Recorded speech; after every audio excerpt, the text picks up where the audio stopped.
Thank you for joining us for Chatting in the Void, a conversational podcast hosted by Cthulhu Tilly and Holic.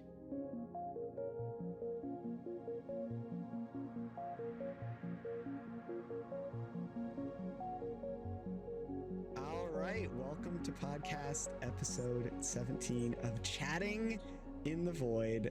Today I have two super important guests to me. I've got Arico and LittleJ. They're like really old friends of mine. I met LittleJ on Discord. I met Arico I think through LittleJ actually on VRChat. Yep. Yeah, no, you definitely did. I think you see my balls. So sorry. Let me hide those balls.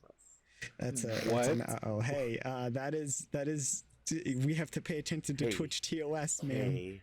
Don't get me banned, it's not that please. Kind of balls. It's not that kind of balls, okay? You can calm down. Yeah. Can I really? I'm not gonna. I know. I can pull it out again if you want. No, I'm good. So introduce yourselves for a moment, if you don't mind. Well, I am LittleJ. I have known Tilly for how long have I known you, Tilly? For it's been like 2 years, maybe. Like yeah, probably 2 or 3 years. Yeah. Yeah, 2 or 3 years now.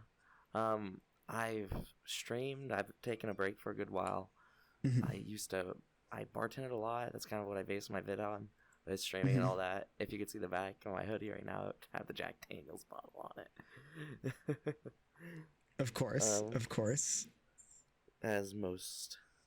Oh, my stuff got moved. And yeah, no, I've been working, chilling, streaming, and I'm just a good old crazy gremlin person. You know? Yeah. It's true. No, that's you, huh? And this lovely person right above me to my left or right? Yeah. Just above you. My boyfriend. Well, I'm Arico. Today, a year. Oh, yeah. It is our anniversary. Yeah, it is their anniversary. Super exciting. I'm Arico. I'm a VRChat avatar creator. I've known Tilly for about as long as I've known Little. Mm-hmm. I spend most of my time just working on avatars for VRChat and content as well. So, Yeah, he's really awesome. Arico has some amazing avatars that he's made, including the one that is on the screen right now. Right? Both of them. One of yours. Both of them. Oh, and Little. Oh, I didn't know that he did yours, Little. But yeah, that's awesome. Yes, no. That's awesome. He updated it. Yeah. That's really cool. Very nice.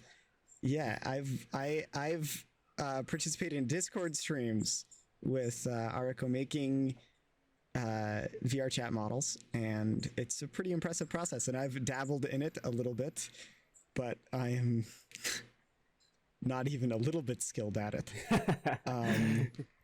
Hey, neither am I. Don't worry about it. Yeah, I just dabbled at best. But yeah, it takes work, dedication, and crying at 3 a.m. and praying to God to that is your model work. Hey, kid. That is true. Hello, Precious. Welcome to the podcast. Thank you for following. Anyways, yeah, phenomenal. Phenomenal content creators here. I also participated in LittleJ's streams quite a bit. I think we streamed Destiny 2 together a couple of times. Yeah, we streamed Destiny a few times. Yeah. The chaos followed. That is true. I need to. Well, actually, you know what? I'll leave the howl up.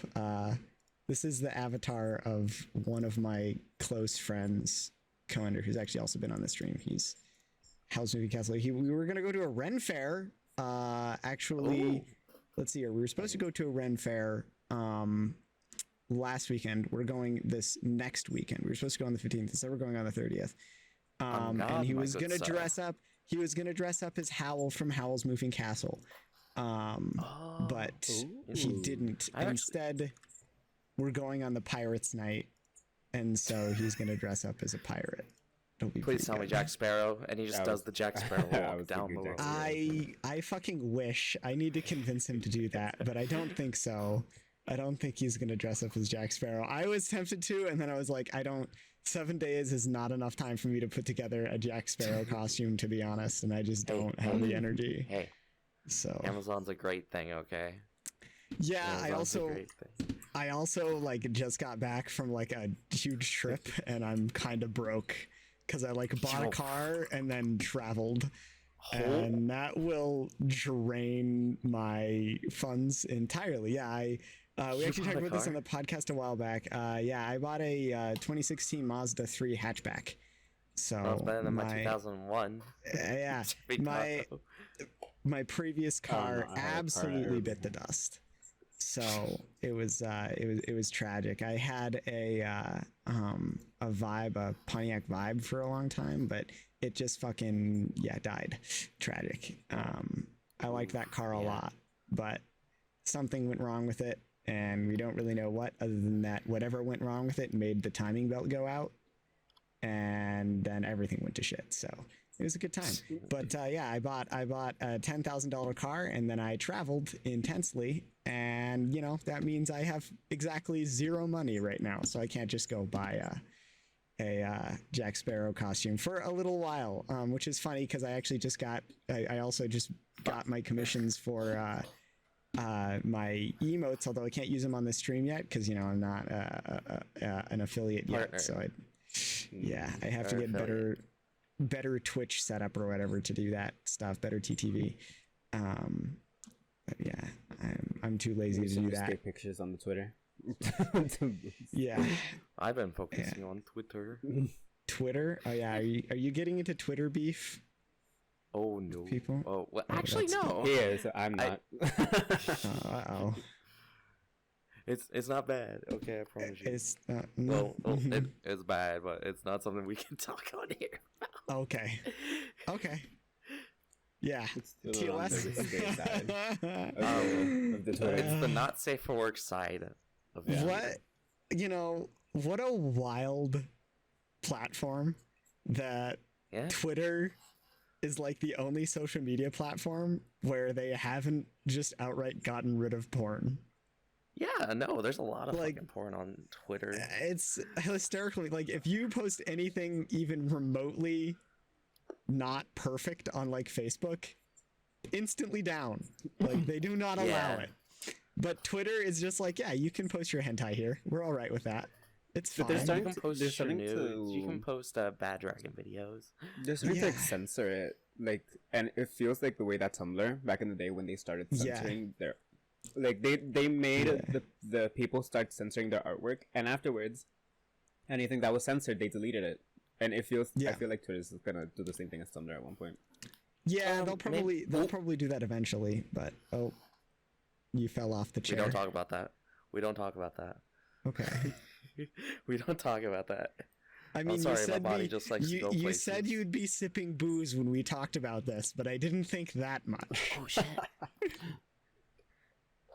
He's gonna go get alcohol. I shouldn't have reminded him. Actually, no, it'll be fine. Anyways, yeah, I think that Twitter will probably eventually go the route of Tumblr and start censoring stuff or outright removing content. But I'm not a bartender if I don't. It's true. But I don't know. They might just keep it. Sometimes that happens. Honestly, but no, because Elon has said he wants Twitter to be like that open, like, you know, that place where anybody can post anything. And he's actually got it now. He's bought it and done all that now with it. Mm-hmm. So, last I heard, Elon backed away from actually buying. Yeah, Twitter. Last I heard, he backed out of it. I thought he bought it. No, I think he like backed out. Did he actually back out? I think he backed out last minute, because Twitter lied about a bunch of shit. Oh yeah, but they lied about bot accounts, or they try to up something with bots. Like they wouldn't release that information to him until he bought it. Yeah, so they wouldn't release their estimations on, like, their true estimations on how many bot accounts they have. They like gave him a number, and he was like, "Yeah, I don't really believe that because I haven't seen the like corroborating evidence." And they're like, "Well, we won't show you the corroborating evidence until you buy us." Because that's private information. That's probably the excuse they were making. Exactly, but what ended up happening is somebody at Twitter leaked it, and it turns out that something crazy like 70% of the accounts were bots. And because of that, he was like, wow, like you are way overestimating your actual active users. Yeah. And as a result, he backed out of it because it wouldn't be, at the end of the day, he's still a businessman. He's going to try to make money from it, right? If they're overestimating the amount of real people who are seeing content on Twitter, then it's not as viable for him to be able to make money. No. And so, yeah, I think that was the logic as to why he backed out.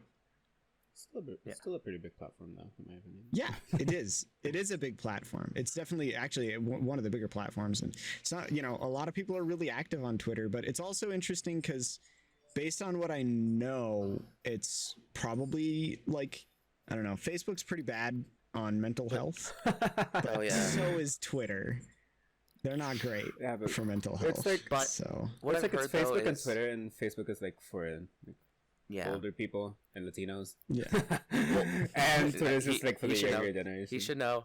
He should know. All my Latino friends all use Facebook, and I'm like, that's what my grandma uses. Like, I know, like Facebook, it's died off. Facebook's kind of just dead. Everybody either uses Twitter or Reddit. Yeah. A lot of people either use Twitter. A lot of people actually jumped to Discord recently when COVID happened. Like half my college, when I went up to college in Arkansas, half like the clubs we went to, they had Discord servers for it. Like the D&D club I joined, they had a fucking Discord server for it. Like the community, like a lot of people are using Discord too for like social, school stuff, and like just groups. Yeah. So a lot of people are actually getting dragged to Discord too. It's a bit more private, and it's not like that public, but it's to the point actually where like universities can register with Discord and have Discord servers for different stuff, and like you can sign up with your school email address to get access to like school stuff on Discord and stuff like that. It's really interesting. They're starting to integrate into like the school system, which I think is really good because I actually I didn't she ended up using I think Zoom, but my mom is a teacher. And so she was actually trying to figure out how to do remote classroom stuff during COVID, and was talking to me about what would be best to use. And essentially, I recommended Discord, but essentially it ended up being she wanted to use what everybody else at the school was using, and the school was providing premium Zoom licenses to teachers. And so as a result, she just went with Zoom. Yeah, that's also another Zoom part about it. With Discord and Zoom, if you were to do a class in Discord, though, honestly, you don't, unless like you do have the ability to unmute everybody in the part. Yeah. But you don't. Some people, but you don't. Actually, no. Discord, you have all the abilities the same way. Discord's way better than Zoom in every single way compared. As long as you have the server to maximum, so you have the good HP and have the people in there, the number of people in that one, and the stream quality.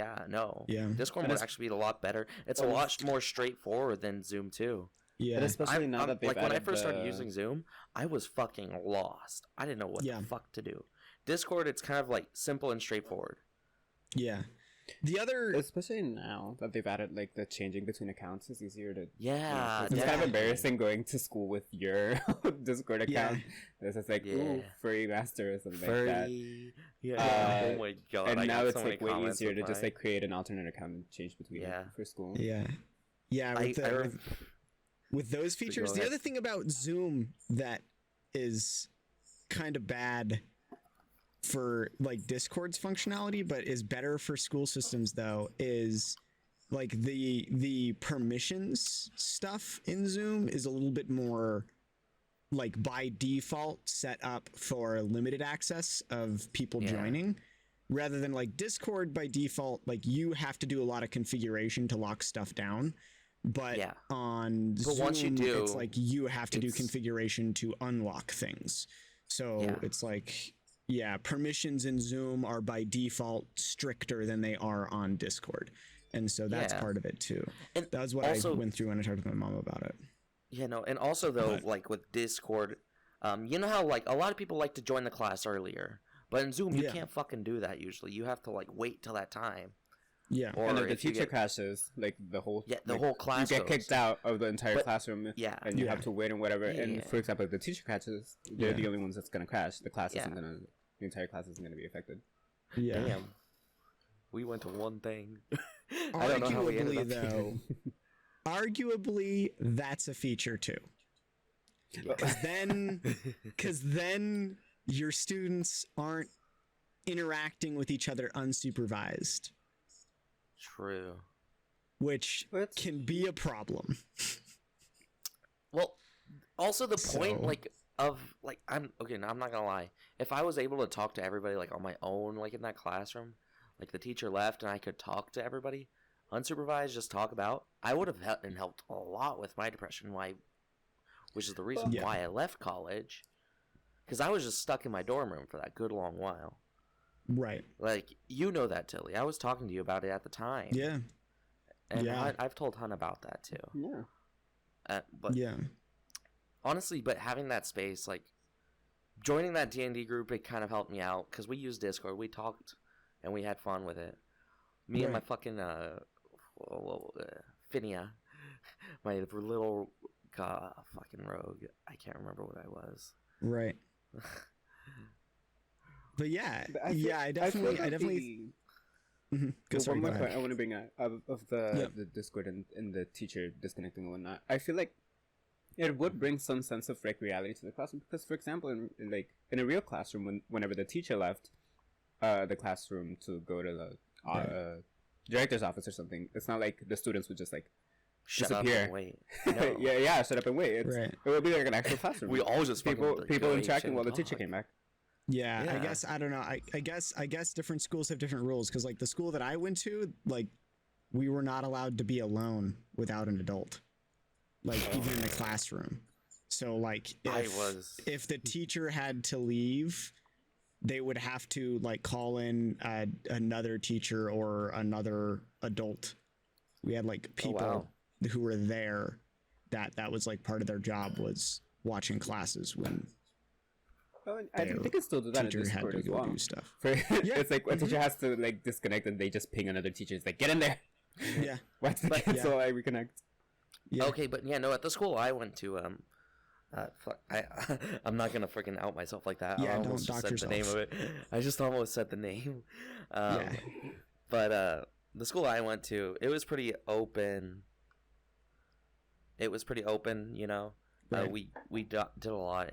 It was kind of like a school. Like our school was designed by somebody that made prisons. But it was like open. The teacher would leave to go to the bathroom or whatnot, and everybody would talk. I remember I used to have a math teacher in geometry.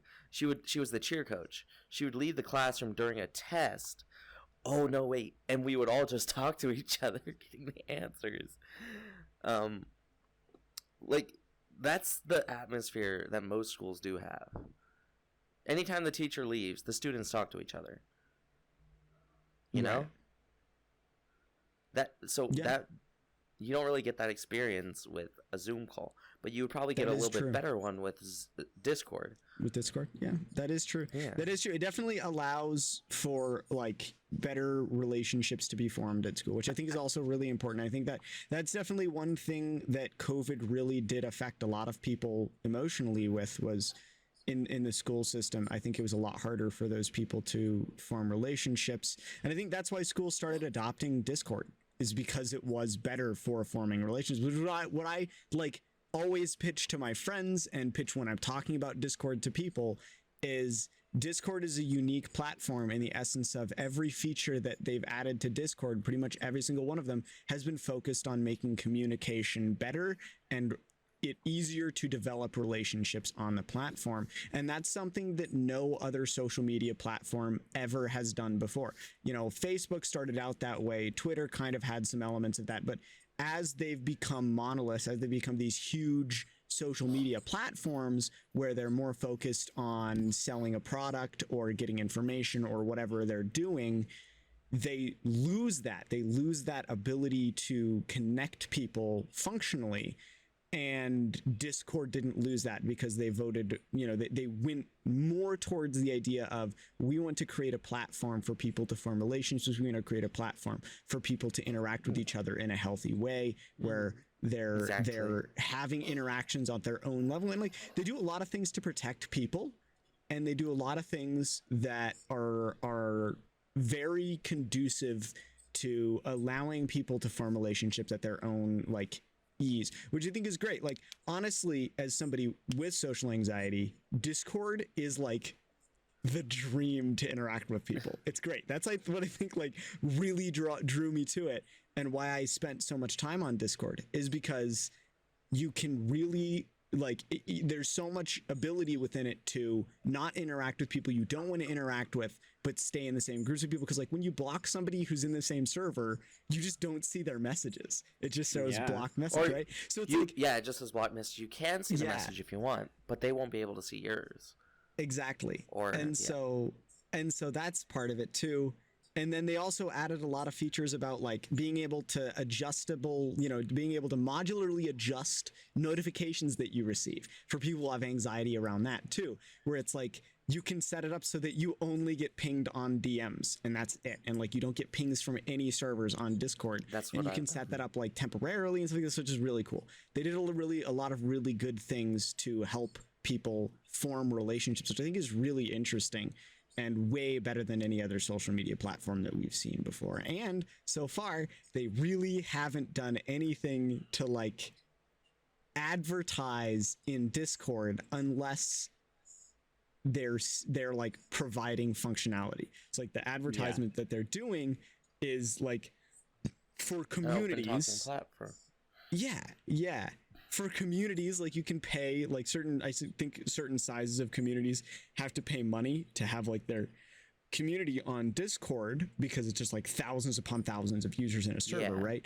And so I think they, pay money to have all of those users and stuff like that, and also pay money to like have their server advertised and Discover and stuff like that. But other than those like things, Discord really hasn't advertised anything other than like itself to the individual, and I hope that it stays that way. They've only advertised services to the like businesses essentially that are using Discord and organizations that are using Discord, with the exclusion, of course, of Discord Nitro, which, it must be said, I think Discord Nitro is amazing. I've had Discord Nitro for like 5 years now, I think. I've not stopped it. Yeah, I have like the little founder badge. I have like the little founder badge on Discord that's like, you've been supporting for a ludicrously long time, thank you. And so I really like that, because even there, all of the functionality that's added in Discord Nitro is really just taking things that they have and enhancing communication. So it's like, being able to use animated emojis enhances communication. Being able to upload larger files enhances communication. And so it's very interesting because like files too. Yeah, all of their features. That they added were, even when you pay into the system, like none of it is like fluff that's useless. It's always stuff that's like still making communication more functional, and I think that's really neat. And expressing the individuals like how they feel or something purpose a bit better. Expressing themselves better, and like animated profile pictures, same thing. Like you get a better way of introducing yourself. Like I will tell you, I like for a good bit I used, because I was shy at first, I was still socially awkward. I was using the animated emojis to kind of talk. I wasn't even typing, I was just using emojis, which a lot of people do. Well, you and I, when we were first talking too, we had like entire conversations that was just us vibing with emojis and animated emojis. Like, oh my god, we do like the cursed ones we had and all that, It's true. And all the dance emojis that we had. Oh yeah. I would always beat you though. I always had more. You always had more.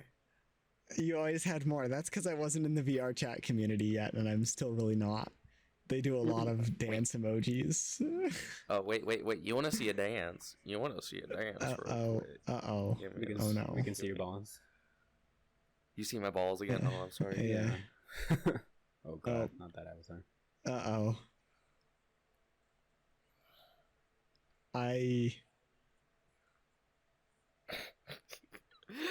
It's so laggy. I don't know.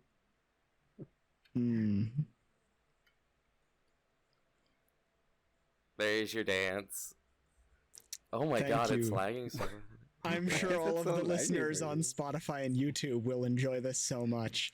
Oh my god, they won't even be able to see. Oh gosh, I don't even want to describe what happened. Go follow us on YouTube and watch there. God, I'm gonna have to post this clip on TikTok and Instagram, which I finally made TikToks and Instagram for Chatting in the Void. Go follow them. It's gonna be awesome. My God. I mean, wait. You should change back to your. Yeah. You should change back to your Nanachi. Hello, bunny. Killjoy. Killjoys. Yes. Anyways. Gosh. That's VRChat meme community in a nutshell is that. That is true. That is one of the communities I'm actually still love. Do you know the freaking merry men on VRChat? They're kind of a big meme community. Okay, I'm surprised. I know all over the place. LittleJan, Darren Zeus, Cyberchimp. Those are like the Three Musketeers. You don't know any of them. Cyberchimp actually made that avatar. Oh wait, Cyberchimp. I do know who Cyberchimp is. He made the dancing. I know. I don't know. Yeah, no, Cyberchimp actually made the Giga Chat in that too. Yeah. I haven't played VRChat in like 8 months. Okay. Since that bit, right? With twins. Yeah. I have not played VRChat since then, which is fine. I'll probably get back on it eventually, but I've been very busy with other things. And so, it has been a while since I've been on VRChat, so I'm not really part of the community. And even when I was in the playing VRChat, I still really wasn't part of the community. I was playing because I had friends like you guys who were on VRChat, and that is how I would hang out with you. And so, Oh wait, hell, like, you took actually the picture I have. Wait here, let me see if I can find it and send it real quick. Yes, are you talking about that picture? The original. Yeah, which picture, one? Which one? I have an honestly probably unsettling number of pictures of you and Arico together. What the fuck? Our original picture. I've posted them all. I've sent them all to you, Arico. Oh, okay. Yeah. I mean, by unsettling, I mean like just, no. I do not have any more hidden. No. Like photos spammed. No, I don't hide. If I had a penny for every picture of Arico and LittleJ I ever took, I would have 2 pennies. Yeah. It's not a lot, but it's weird that it happened twice. It's not. That's like that. No. Isn't that a JoJo meme? That it's like, if I had a quarter for every time I. Oh yeah, I did take that one. Yeah, no, that was the original picture of when me and Arico first met on today, a year today. Yeah. Well, it's not when we met. It's when we first got together. Yes. Yeah. That's when I popped the question if you wanted to get together, actually. Yeah. No, I was the one that asked you. Oh yeah, you're right. You're right. I was like, you like me, don't you? Yeah, no, you were. We were both drinking that night, and he's like, "Yes, yeah, you were." Oh, hush, Tilly. So what if we were making out in the corner for like an hour? And now it's on the stream. There we go. Mm-hmm. This was them that night. Back before I was in VR. Actually had a headset. He didn't have a headset, so he looks like a dork in this picture because he couldn't control his arms. I was in desktop.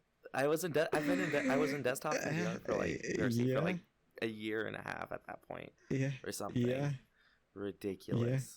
Yeah. I was also a desktop user. You still are. I still am a desktop user because I cannot use VRChat. Yeah. Although I got through an entire song on what's it called?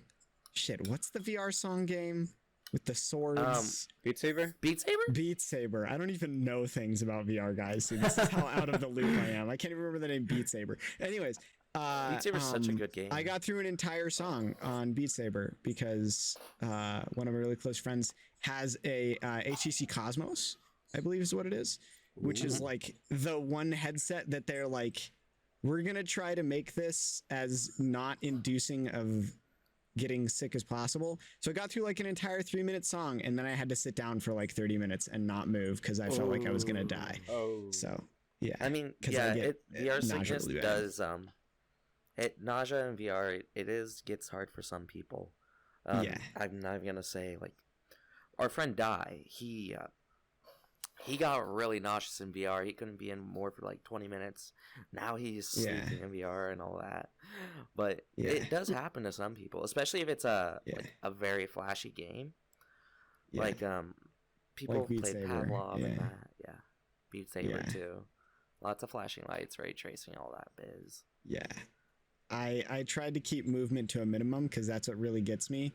Also, I move my eyes a lot. I look around a lot with my eyes, and that's a problem in VR. Oh, especially with some of the lenses, like because it gets blurrier the further out you go. Exactly, the further away from the focus point. And so, the Cosmos is a little bit better about that. It doesn't blur as much at the edges, so I have a little bit more ocular movement that I can do before brain just goes, what are you doing? And so, it was better, but I still don't think I will spend a lot of time in VR, just for a lot of reasons. One of which being, I don't own a headset, and I'm not gonna dump like over $1,000 on a headset when, quite honestly, I can use it for like 3 minutes, and then I have to sit down for like 30 minutes. The good thing about VR becoming more like mainstream as time goes on is that there are some some really good cheaper options. Yeah. So you don't really have to. At this point, you don't really have to spend a fuck ton of money for a. Though, Tilly, it may be better for you, like nausea-wise, if a full dive system ever comes out. Yes. That honestly. But I also really don't like. Here's the other thing: I'm a network security guy. Like that's what I do in my job. Yeah. I don't trust software developers. You can look through the code before you don't want that. You don't want SA to happen. You don't want to I'm not a fan of SAO. I've talked about it on this before. I don't like the anime. I think it's trash. I think it's like Log Horizon but bad. I know that LittleJ and I have different opinions on this, but I do not like SAO. I can't stand SAO it. is my second anime, okay? SAO is like my second anime. Overlord's above that, okay? Yeah. But SAO, the first season at least is good. I don't know Overlords. And you don't know? I will, dude, I can't stress this enough. I don't watch that many anime. Fair. You watch Log Horizon, though. I did watch Log Horizon because it's a good anime. It's funny. Every time I talk about the animes that I watch, and most people are like, "Oh yeah, okay, so you just have good anime taste," and I'm like, "No, I just don't watch shitty anime. I just watch one episode and I'm like, nope, I don't. Not gonna do that." So I will say SAO is okay. The first season is okay, but it's not great. Everything after season 1 on SAO is absolutely trash. I know. I'm sorry, LittleJ. I cried in SAO. So. I can't. He doesn't like watching stuff. I don't like watching stuff. He doesn't like watching stuff. I like to feel productive, so I would rather He would put it on like while I was working in Unity. While I'm working like on Blender or Unity. Yeah, I don't like just sitting down to watch something. We still have to finish watching Halo. We still have to finish watching Halo. Oh yeah, we do have to finish watching Halo. Then I also generally don't enjoy watching things unless I'm doing something as well. So like I will do other things. I love to watch movies. I love to watch horror movies. I don't need you right now, Mike. Okay, stay there. Stay, good boy. I like to watch horror movie recaps. Yeah, he does that so often. I'm like, let's watch this movie together in its entirety. He's like, I already watched the movie recap. I already watched the recap of it. I don't need to. Like, yeah, that frustrates me sometimes. Not gonna lie. I don't have the attention span to like sit down for like an hour and a half and watch a movie. I'm like that person that likes to go to the movie theater, grab popcorn, maybe an icy, and just sit and watch it with people. Like, I'm that kind of person. I enjoy those experiences. Yeah, I can understand that. I can understand that. Or it's like a date night and we do it. Like, that's good for it. And I also just like movies. Like, that's the only time I can ever get them to sit down and watch a movie with me is on date night. Yeah. I can understand that. I will okay, I guess that's one exclusion. I enjoy just sitting down and watching things with other people. I won't do it by myself. Yeah. If I'm with other people, I will watch movies and I'll put my entire attention on what's going on. He won't. To be fair though, I also, unless I'm in a theater, I do not like silence. Like, I can't do that. Like, if I can't do witty commentary, I'm just not going to watch witty commentary is a must. Witty commentary is a must, especially if you're with friends, like, in your house. Even in the movie theater, I sometimes like, do commentary. I try to keep it like, low, but if I'm like next to a really good friend, we're just like talking throughout the entire movie. Yeah, we kind of did that a bit. We're like talking back and forth because the movie theater was when he came up here to visit. We watched, what was it called? Man. We watched Men. Yes. Yeah. And we were kind of just talking together throughout, like, about it. We made comments. I think we did, right? We talked a little bit during it. I hear clicking. I'm sure you did. I can't remember. I'm sure you did. I know. I spaced out. What? He does this. Anyways, sorry.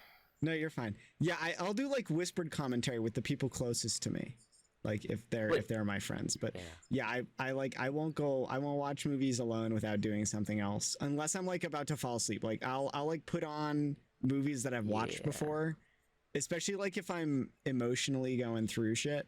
Like this week I like watched The Mummy 4 times just to put it on before going to bed and just watched it with my sleep headphones on. So yeah. Oh my god. Yeah. 4 times like in a row? Like it ended and you put it back to the beginning? No, I put all 3 on. I put The Mummy, The Mummy Returns, and The Mummy Tomb of the Dragon Emperor all on, and then just watch all 3 of them all the way through, and then I did that for like 4 nights in a row. Okay. So what? Yeah. So you watched all 4 movies? 3. Yeah. All 3 movies. All 3 movies. 4 times. 4 times. Yep. During that entire. I didn't really pay attention to what was going on in the movie. How my body acted is how I feel. So I didn't. This is one of my coping mechanisms that when I am feeling low, I have to have something going into brain, or else brain will just self-combust. So what I discovered a long time ago is if I put on an audiobook or if I put on a movie that I have watched before, I can process shit while that's going on in the background, but my brain doesn't just fucking melt down and have a panic attack or go into a depressive spiral. So that's one of my coping mechanisms is I like put something that will cheer me up on while I am doing things. So it's like today, because it was also not like, I've had like just a shitty week, which we can get into if you want to talk about it, but some of it's a little personal. If you want to talk about it. Go ahead. Yeah, I'm pretty processed through it at this point, and I'm pretty content with where I'm at. But basically, I like listened to like 3 audiobooks that were short audiobooks today while I was doing stuff around the house, because like I just did a bunch of stuff today. I like did all the chores because I'm home alone right now. So I like took care of all the animals, and I cleaned my car, and I cleaned my room, and I folded all my laundry, and I ironed my shirts, and I did all sorts of stuff, right? And while I was doing that, I just had either YouTube or audiobooks going on in the background on a speaker or in headphones the whole time. Because when I'm processing through emotion, that actually helps me, because it's like, if I need a break, I can stop processing for a bit and just focus on the audiobook and then go back, or focus on the YouTube video and then go back to thinking about it. Because like I've gotten really good at this, because it's actually, interestingly enough, part of the therapy that I've done. And I think I've talked about this on stream before too, which is I have a mixture of therapy. It's a mixture of cognitive behavioral therapy and ACT therapy, which is emotional, basically recognition therapy, that I've been going through for about 5 years to deal with a lot of stuff. And one of the things that we do is, I'm bad at knowing, or I was when I started therapy, I was bad at knowing when things got too heavy for me, and I was becoming like too emotional about it, and I needed to like take a step back. So me and my therapist, which my therapist of women, and this weirds people out when I talk about it, because therapy is a weird thing, but we have we call it a therapy safe word. It's not really a safe word. What it is when things are getting too heavy for me, we'll stop and one of us will tell a dick joke. Oh, yes. Yeah. Yeah. Okay. And give me one your therapist has told you. Give me one your therapist has told you got to now. Okay. Which one can I say on stream? They're pretty bad. Like, that's the thing. God, they're pretty bad. Like damn, I gotta hear this therapist dick joke now. Like, okay. God, there you go. Therapy dick joke. Therapy dick joke. Therapy dick. Okay, one time I was talking about my ex, and things were getting way too heavy. And so we stopped, because she says stop, and then we go, okay, we're gonna tell a dick joke. And so she's like, do you have one? And I'm like, I can't think of one right now. And so she looks at me, and he's broken. He's crying. Come on. Get it through, Tilly. Okay. Get it through. So get it in there, Tilly. Yeah. That's probably what she told you. No. She looked at me and she said, God, the other day, I walked in on my husband and he was masturbating, and I was like, oh God, what is this gonna be? And so she looked at me, because she like looked away, and then she looked back at me and she said, and I just laughed at him, and I was like, oh no. Why? Was he only using 2 fingers? Yeah. I didn't clarify. I did not clarify. Because that's not the point. The point is to break the tension, because saying something like that, there's no follow-up. You just have to stop and process for a bit what happened in that moment and be like, I'm sorry for your husband. But anyways, it's a fake story. Really? I'm sure she didn't actually do that, because she's actually quite nice. But regardless, there's that. You don't know. She could have walked in on her husband jerking off. You don't know with marriage. That's true. That's true. There have also been a couple of times where she's told jokes about like horse cocks and stuff like that I feel like are a little bit much for stream. Yeah, so like sometimes they get real bad, because I have a real dark sense of humor, and she gets that, and that's probably why, honestly, I've had her as my therapist for 5 years, is because, my God, somebody who actually gets a dark sense of humor. You really I got lucky. Yeah, she does, which is really important, because I needed that. Anyways, where was I going with? So now I'm good at understanding, because of that, ironically enough, which is an in-therapy coping mechanism, but because of that, because of the dick jokes,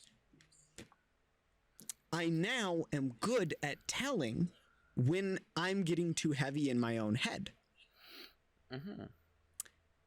And I can stop the thought process and go back to whatever I'm listening to. But the problem is that there has to be something readily available for me to just click into, or else it doesn't work. So that's why I constantly listen to things, and I constantly listen to audiobooks, because if there isn't something going on and the thoughts get too heavy, I can't just disengage from them. I have to have something there to engage with, which in therapy obviously is the dick jokes. In real life, it's always either movies, shows, audiobooks, music, something for me to step away from the thought process and focus on for a moment. And so, I do that. I get that. And so, actually, no, I get that a lot though. Honestly, Hun knows this, like, because, but I don't. Yeah. I'll tell this on straight. So recently, after my Hun came, Arico came and visited me IRL. My computer got taken away because my father, well, he had a rage and he took it because apparently my mother told him I was gay. I never knew that. She never told me this. Tragic. So I never knew, but apparently he knew the entire time. So I lied to him about what I was going to do. I told him I was going to my friend Xavier's bachelor party. He is having a wedding here soon for him and his fiance. Congratulations to those two. I love them my best. So I just said that, and I never told him. And then I was out the first night Hun came. I went to the airport. I did that. I was going to spend the night with him. Then he came out in a rage and just kind of took all my stuff. And I didn't have it for, I'll leave it at that. I didn't have it for a month. Longer than a month. And during that time, Arico can tell you this, I started to spiral emotionally and downhill. Yeah. And all that. Yeah. And looking back on that, I'm terrible. I feel terrible at how I affected him and all that. But honestly, once to help me do that, like work through it, all I could do in my free time was movies or something. And I just had too much time to think. It made me go in a down spell. I didn't have that connection yet. Then I went back to reading. I was a bookworm. I when I was in high school 1 year, I read over 300 books. That was my escape. That was everything. And as soon as I started reading again, I started to feel better. I started to have less emotional bits and bursts. Whenever I get stressed, but that's the thing. I can't just not do it. I actually have to stop it. I have to read. I actually have to get my mind off the topic if I'm thinking bad. Yep. And it's helped me, honestly. Yeah. It's one of the things that just help a person out, you know? Yeah, I definitely agree. I definitely agree just, because of obviously what I've been through, but also, I mean, that's a common thing apparently is needing that like break, that transition away from the thoughts is really important. Just having kind of that buffer space. Yeah, I definitely, that it helps with anxiety. It helps with depression. One of my huge things, I don't know, maybe I haven't talked about this on stream, is when I'm having conversations with people, I have pretty intense social anxiety, which is kind of weird for me to be doing this. But one of the things that I discovered is my phone, after I started using Discord, my phone became like a safe place for me to have interactions with people. And then it became this interesting thing where my phone and simply looking at it and checking my Discord messages and servers was like a emotional reset for me in terms of anxiety. And so when a conversation with somebody else was sparking too many things, I would pull out my phone and check Discord, and like I could feel it actively reducing the physiological effects of the anxiety that I was experiencing, which is like wild to me. But having that like gap, that break almost in the moment, is really important for like coping with those things a lot of the time. And so, yeah, it's fascinating.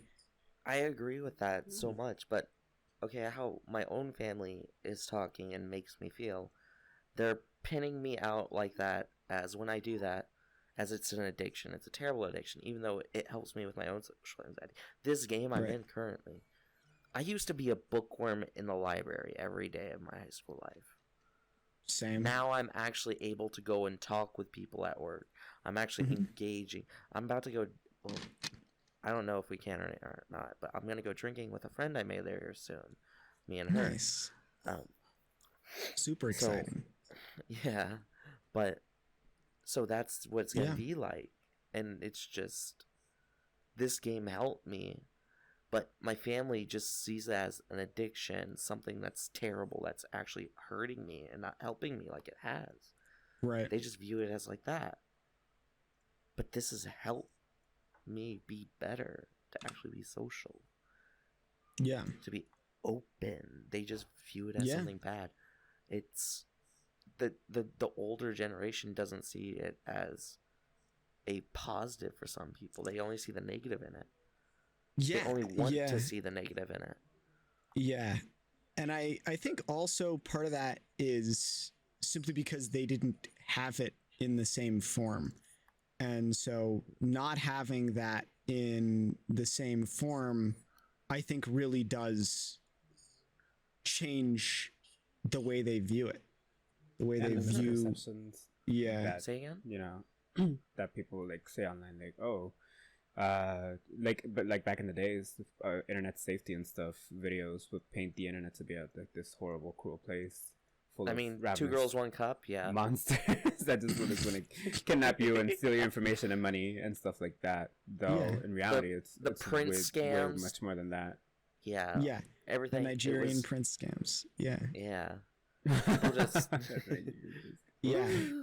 arm go burger. Yeah.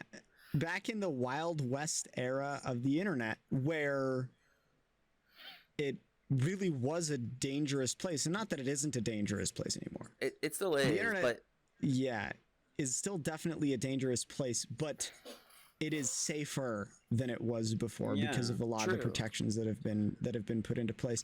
And also, like, stack on top of that the fact that now we have generations of people, thanks COVID, where the internet is where they got 90%. 90% of their social interaction was the internet for literally like 3 years.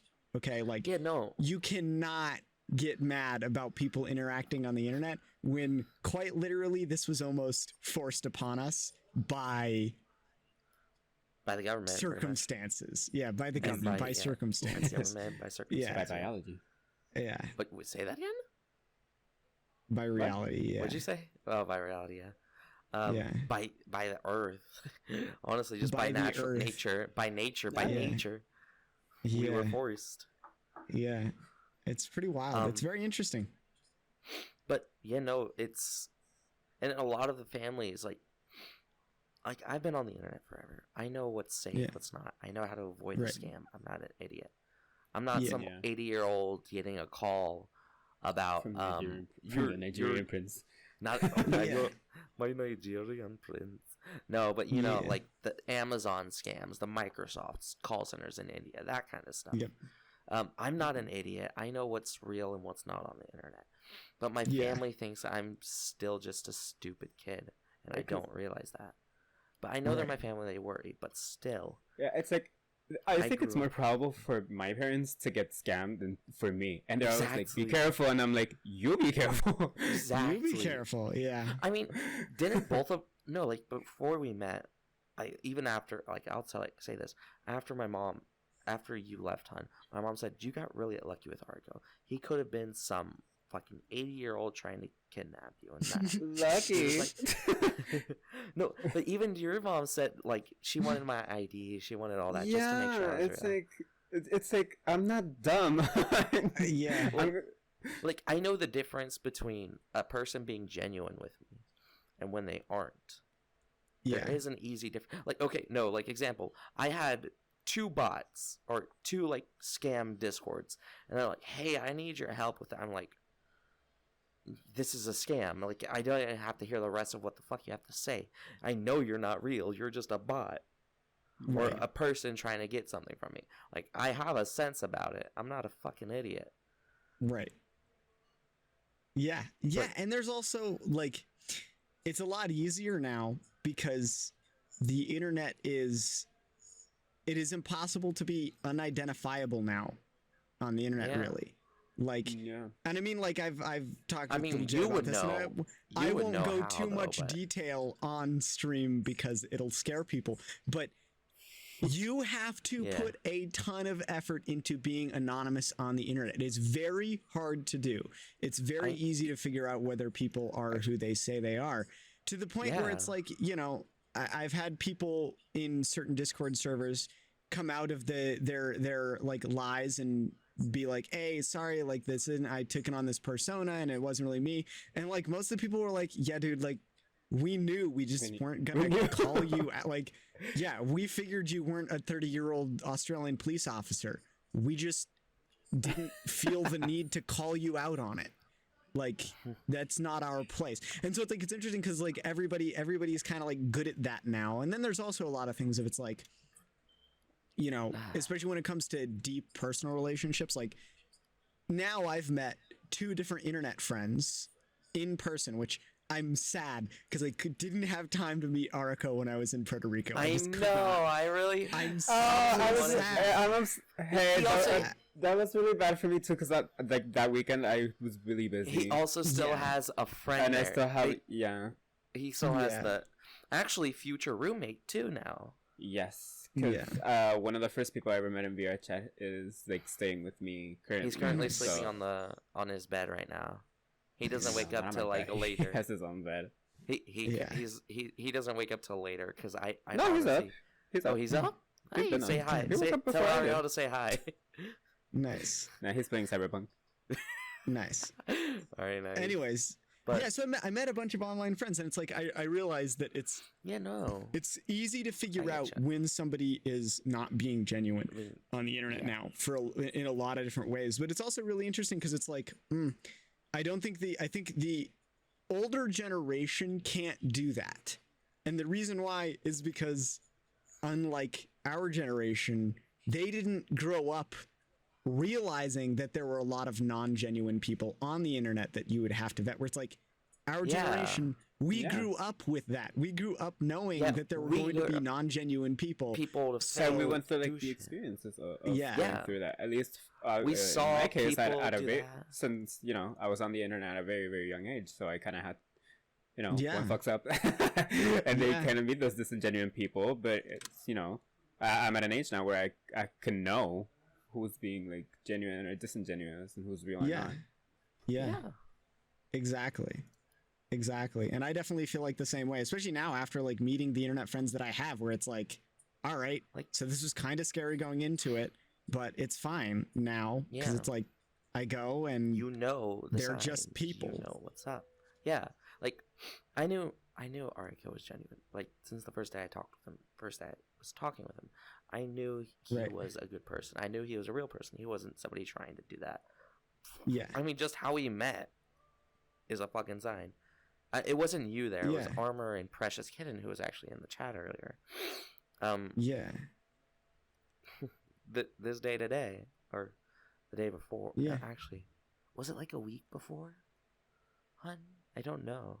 What? When we first met. When Tilly? No. Us? When we first, Was it like the next day that we talked? It was. I don't know if it was a week or 2 weeks before. Yeah, because I know we were gonna hang out one time, but we had to postpone it because I think you were busy, or you fell asleep or something. Yeah, I think it was legit. Just like I think it was like at least like a week or something. Like we met. I streamed the next time. He joined off of me, actually wanting to see if he could find Armor to compliment him more. What can I say? I'm just looking for compliments. But he stuck around because it was a Huggy Dungeon series, which was his favorite horror bit. He helped me and Kit get through it. But I knew he was a genuine person because he wasn't trying to just get close to me. He was just being there, chilling. Like we grew up knowing there are people.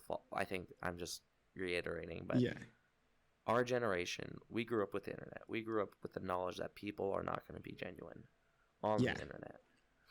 because it was a thing that was continuously present in our life. Actually, it wasn't really that present in my life. I didn't really get like a phone until like 4th, 5th grade. I think 5th grade. Like I had an Xbox and that, but I didn't get a phone until like 4th grade, and I was. You hear this music in the background? Sorry. It's fine. We grew up with the knowledge that people aren't always genuine, and I grew up knowing that they're gonna be false people. I may get fucked over once or twice. I have been fucked over once before too. I didn't know better, and that was my learning. I knew better. And it's like and you gotta have those experiences when you're young. So I learned that, and I figured to tell the difference. Like it's not that, like, we grew up with this knowledge. We grew up learning this bull, that people are gonna bullshit you, that aren't gonna be real with you. So being able to tell the difference between the people that are being real with you and not is just something that we grew up knowing and actually knowing how to do. A lot of our families, though, they don't think we do.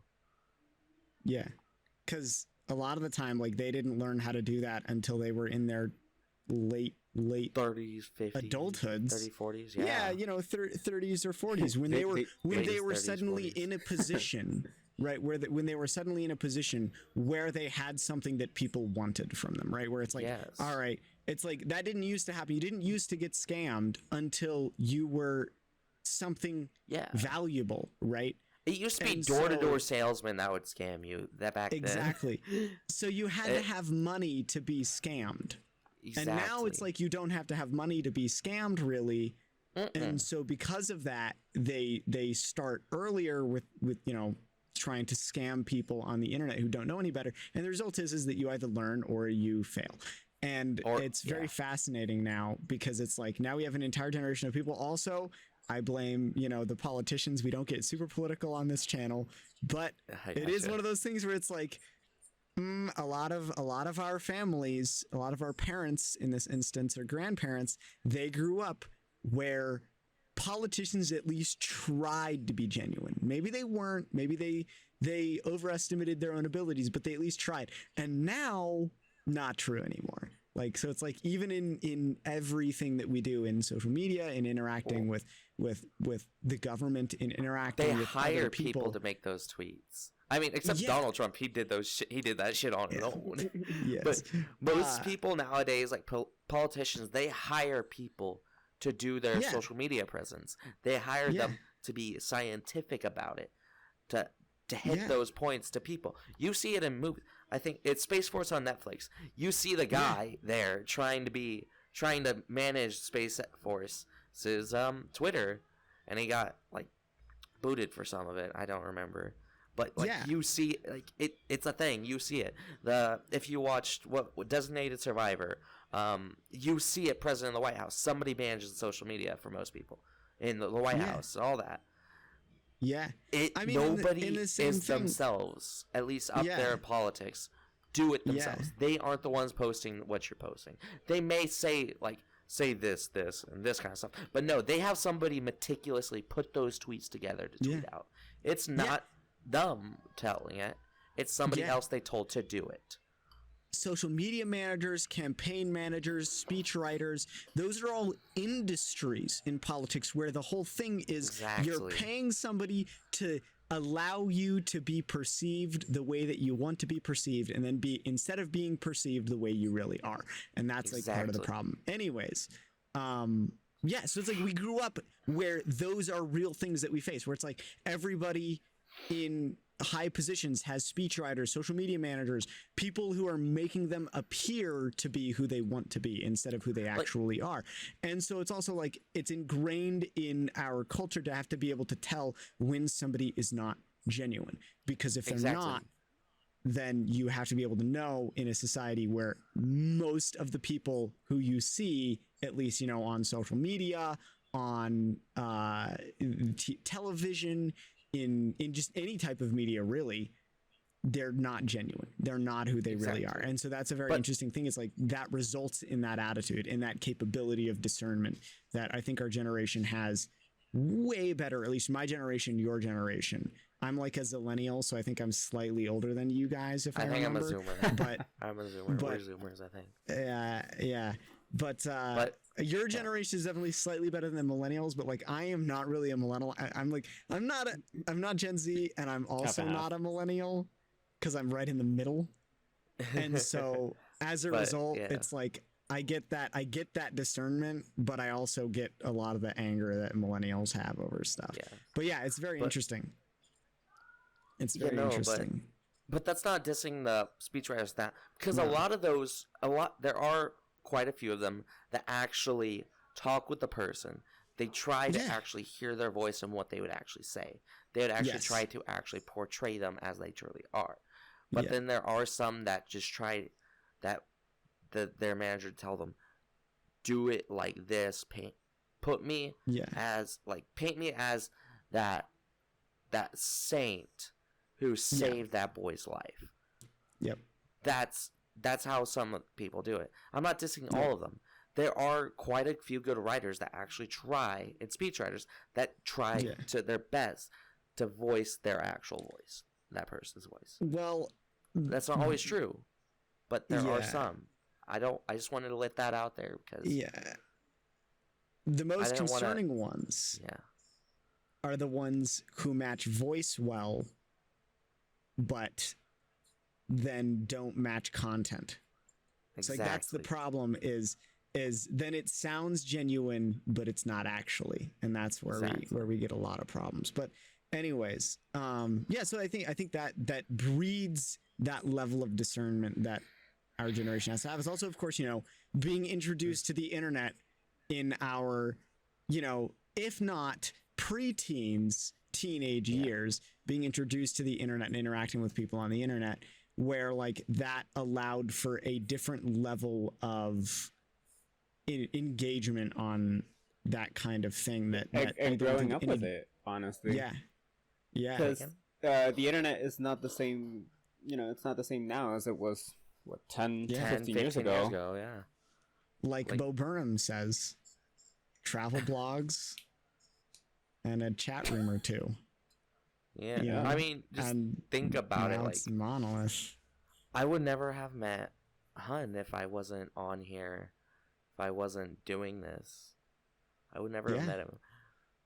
But again, I want to spend the rest of my life with him. Yeah.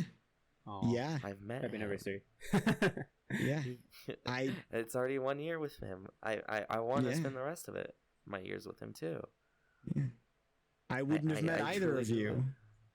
If it wasn't for the internet. Yeah, two of my close friends. In fact, like 5 of my close friends I would not know if it weren't for the internet, because it's a bunch of people who I'm really, really connected to now. And that's the thing, is like the internet is now a way to connect people that is very different. And it's very interesting. It's like the first time that I went to see internet friends, my mom was freaking out and all sorts of stuff like that. And now it's like, yeah. When Naruto was coming. Yeah. And so now I am in the position of,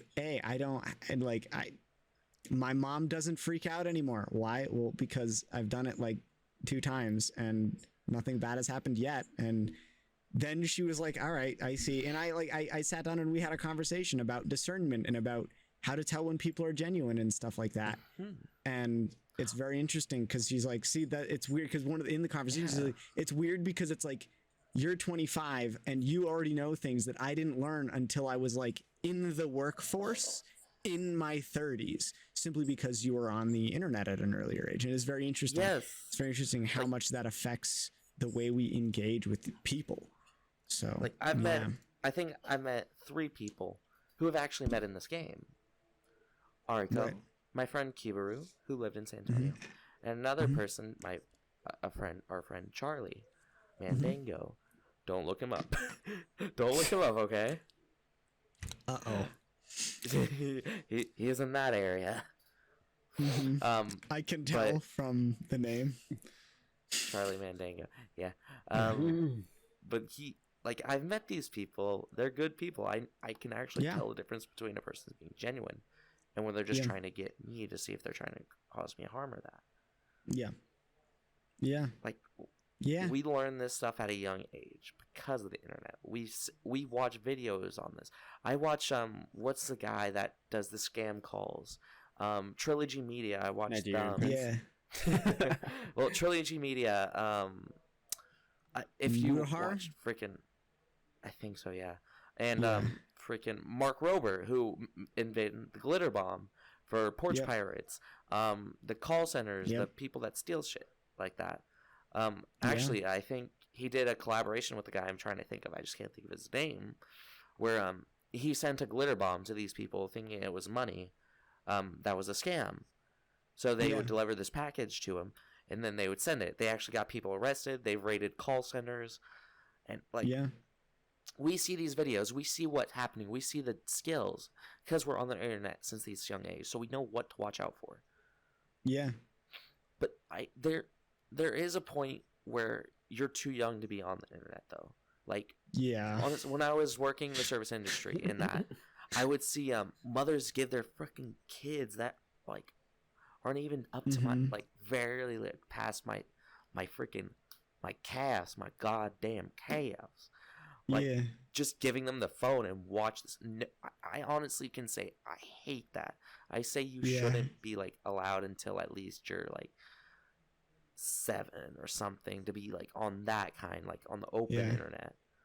Well, to be fair. I mean, it's still 90% of the internet is technically, now obviously there's no way to really protect it, but it's most of the internet is still technically 13 plus. I think it's something like 90% of the internet in terms of service, you have to be 13 or older to be on. And so it's very interesting because I see that being broken a lot. I used to just sit, I would used to serve these people and they would give their kid an iPad. I'm I hate that because I grew up in that time when the internet really wasn't that readily available. It was back in the early, I was born in 2002. So I was in that period of transition where it wasn't that easy to get access to it and where it was easy to get access to it. Yeah.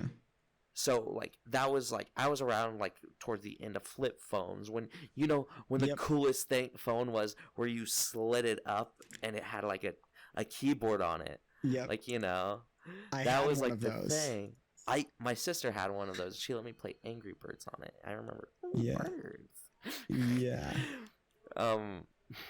But I grew up in that time where it was that individual between when it wasn't that easy to get access to and what it was. And honestly, that kind of helped shape me as a kid to be good, to be like that, to actually kind of be social. I got antisocial just because of how I was, my personality. Yeah. But I think you would get like me with my personality, how antisocial I was. If you did have access to the internet at that early of an age, I don't think you should. Yeah. I never do. If me and Hun ever adopt a kid, or if I ever have a kid, I want to have a kid. I'm gonna make that clear. Yeah. I want to have 2 kids. Nice. I know. But I don't want them to have access to the internet that easily at an early age. Yeah. Depending on when, I want to limit them to that. Yeah. You agree with that bit, sure. Right, Hun? Because you grew up at the same kind of time period as me, where if you were easily accessed to anything. But actually you had it a bit worse because in Puerto Rico with all the stuff. What? It was even harder for you to have access to it during when it was starting to be easy. I'm not saying you're in backwater, but it's because of all the destruction and that. Where do you think I live? A place where it takes a week to get an Amazon package. I was in Puerto Rico. They have infrastructure. We're not living in houses made of clay or something. Yeah, I know. I was about to say something really bad, honestly. I was gonna say, but so I wouldn't say something I'll too say it offensive. anyways because I think you might laugh at it. You know, at least it's not the Dominican Republic. Oh. Okay. All right. Nah. All right. At least it's not Haiti. Yeah. Anyway. Yeah. Ooh, anyways. But no, I think I had the same access to the internet as you guys did, even living here in Puerto Rico. But the reaction of parents, I think, was obviously a little bit different since I was hanging around in all these places that are, English. They speak English and stuff like that. You speak 3 languages now, though, too. And my family, they're Puerto Rican. They're, I think the one who knew the most English at the time was like my other brother, but the rest, and he didn't even know like that much. Sorry. Right. So it was like our child in these spaces where we can't understand. It's like, oh no.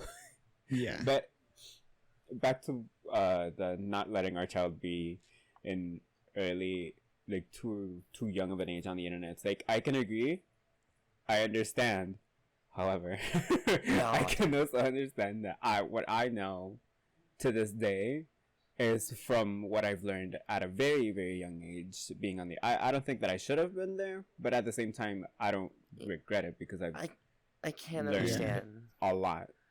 I'm just saying, like, I guess it's okay if we give them internet access here and there. Just, like, if we go out in public, like, I'm not gonna shove it out our kid. Okay. Like, Maybe there is, would, like, at a young age, they are limited access to it.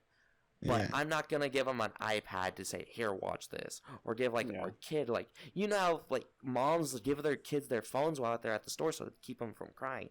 No, I'm not gonna. I'm gonna give you attention in that. I'm gonna show you love. I'm not my Rubik's Cube because that's a Rubik's Cube would help. But I'm gonna give them because also doing that it limits your actual connection you get with your child. Yeah, you're giving them other people to give connections to. You're not making that one connection when they're young with your own child. Yeah. That's also kind of like my thought process about that. Yeah. Yeah, I can definitely agree with that. Because my own...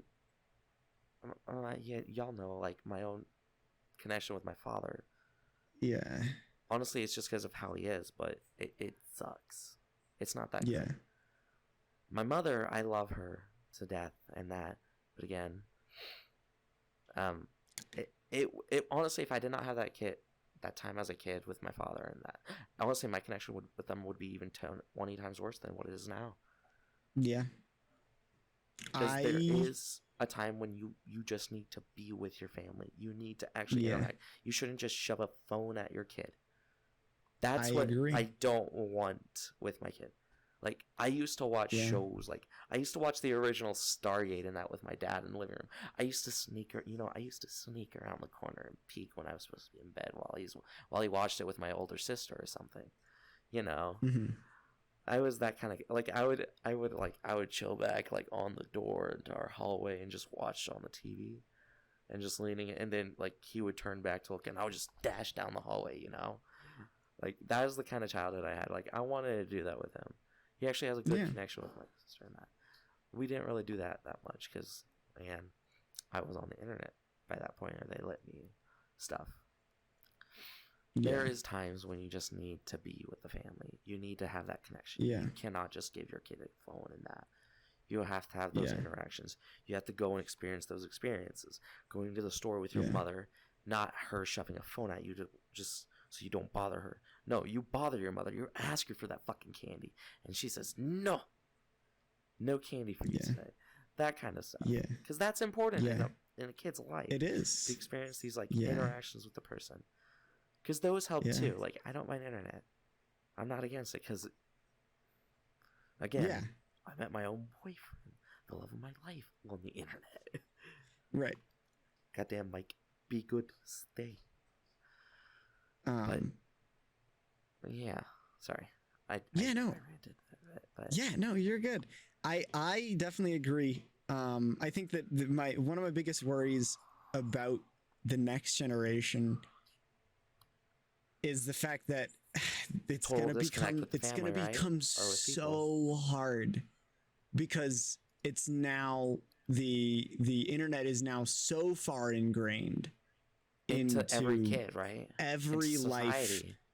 Yeah, into every point in society that it's really hard to avoid it. But yeah, I do think that there should be definitely times, as you know, Hollick would put it this way, because this podcast has become partially a documentation of how Tilly has touched fucking way too much grass. But everybody needs to do that. Like, you cannot be raised by the internet. Touch grass? Do you not know what that means? I don't. Dude, what's grass? I know what grass means. I used to have my face shove it into it often enough. Yeah. Yeah, so I used to play lacrosse. I used to play football. I used to do all that.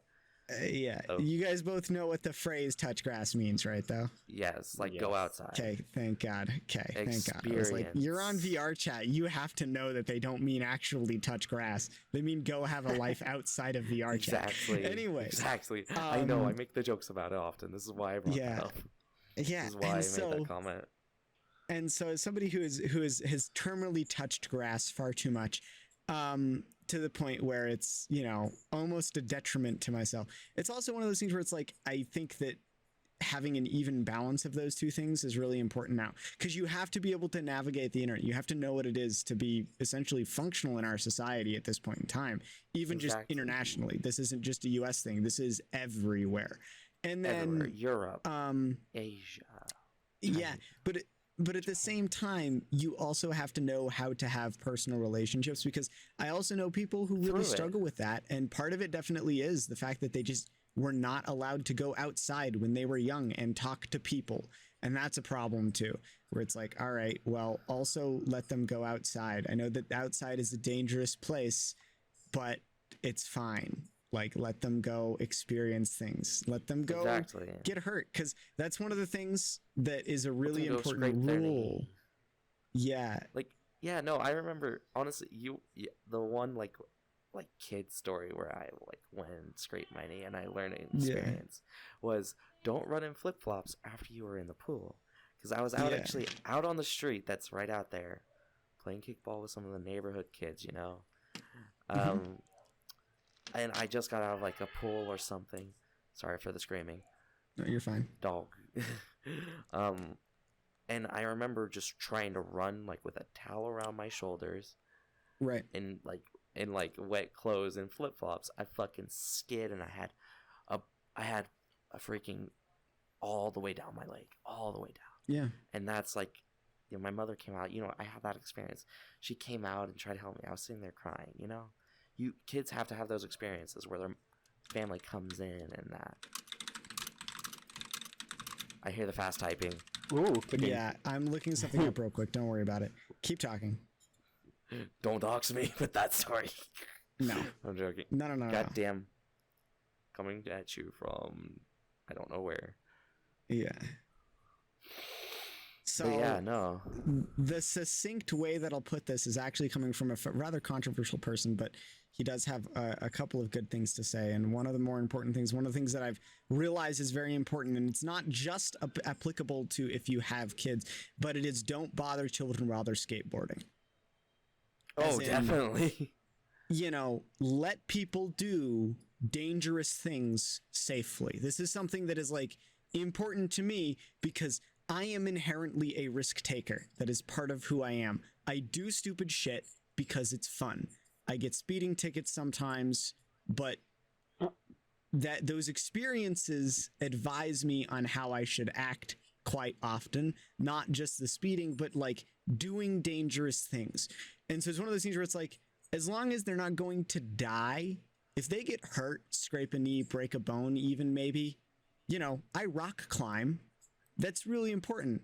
Don't stop people from doing things that are dangerous, but when they do get hurt, be there to help them. Especially important with children, because with children, they need to learn how to interact with the world, and the world is a dangerous place that's going to hurt a lot.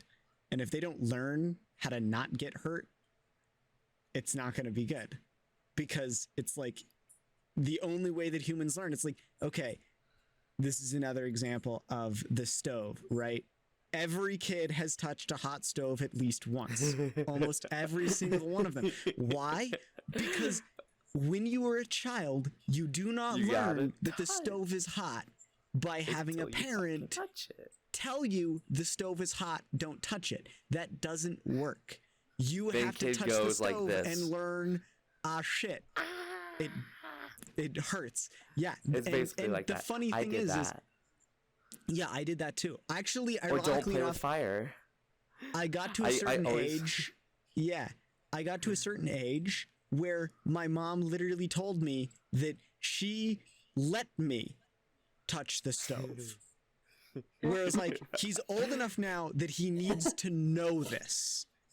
This isn't something that he can just learn by me telling him. He needs to learn. And of course, my mom raised 2 brothers before me, so she knew. She was aware that the whole thing was get me to the age where the touching the stove and getting my hand burnt wasn't going to permanently scar me away from touching the stove at all times, just learning that it's hot sometimes and not to touch it at those times. So, you know, I can still like cook and be a functional human, right? Not develop a fear over it, but at the same time get hurt by it. And that's the thing, is like same thing with don't play with fire. It's like, all right, learn how to do so safely. Learn how to do so where you're not going to hurt yourself and you're not going to burn anything down.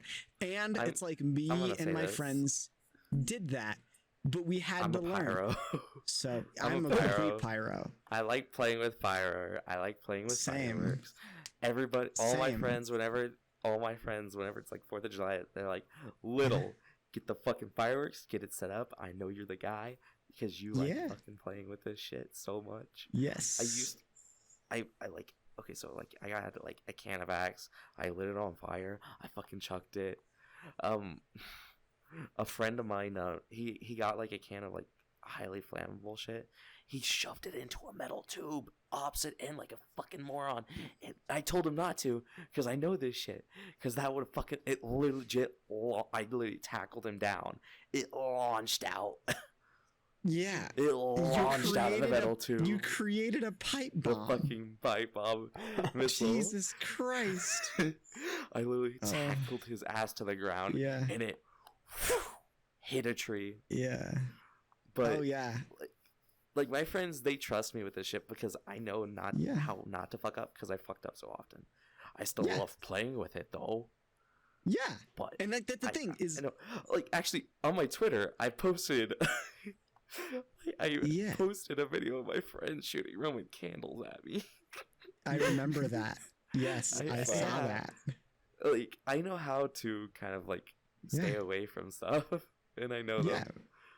Yeah. And legit, I'm told this. I had a pull of ice cold water to the left of it. It was out of frame, but to jump in if anything happened. Me and one of my really close friends who have talked about on the podcast before, I think we've actually talked about this on the podcast before, we used to shoot fireworks at each other for fun. Yes. We would do. Like, we throw firecrackers under their feet. Yes, like throw fireworks crackers under their feet. You're throwing it like, oh my god.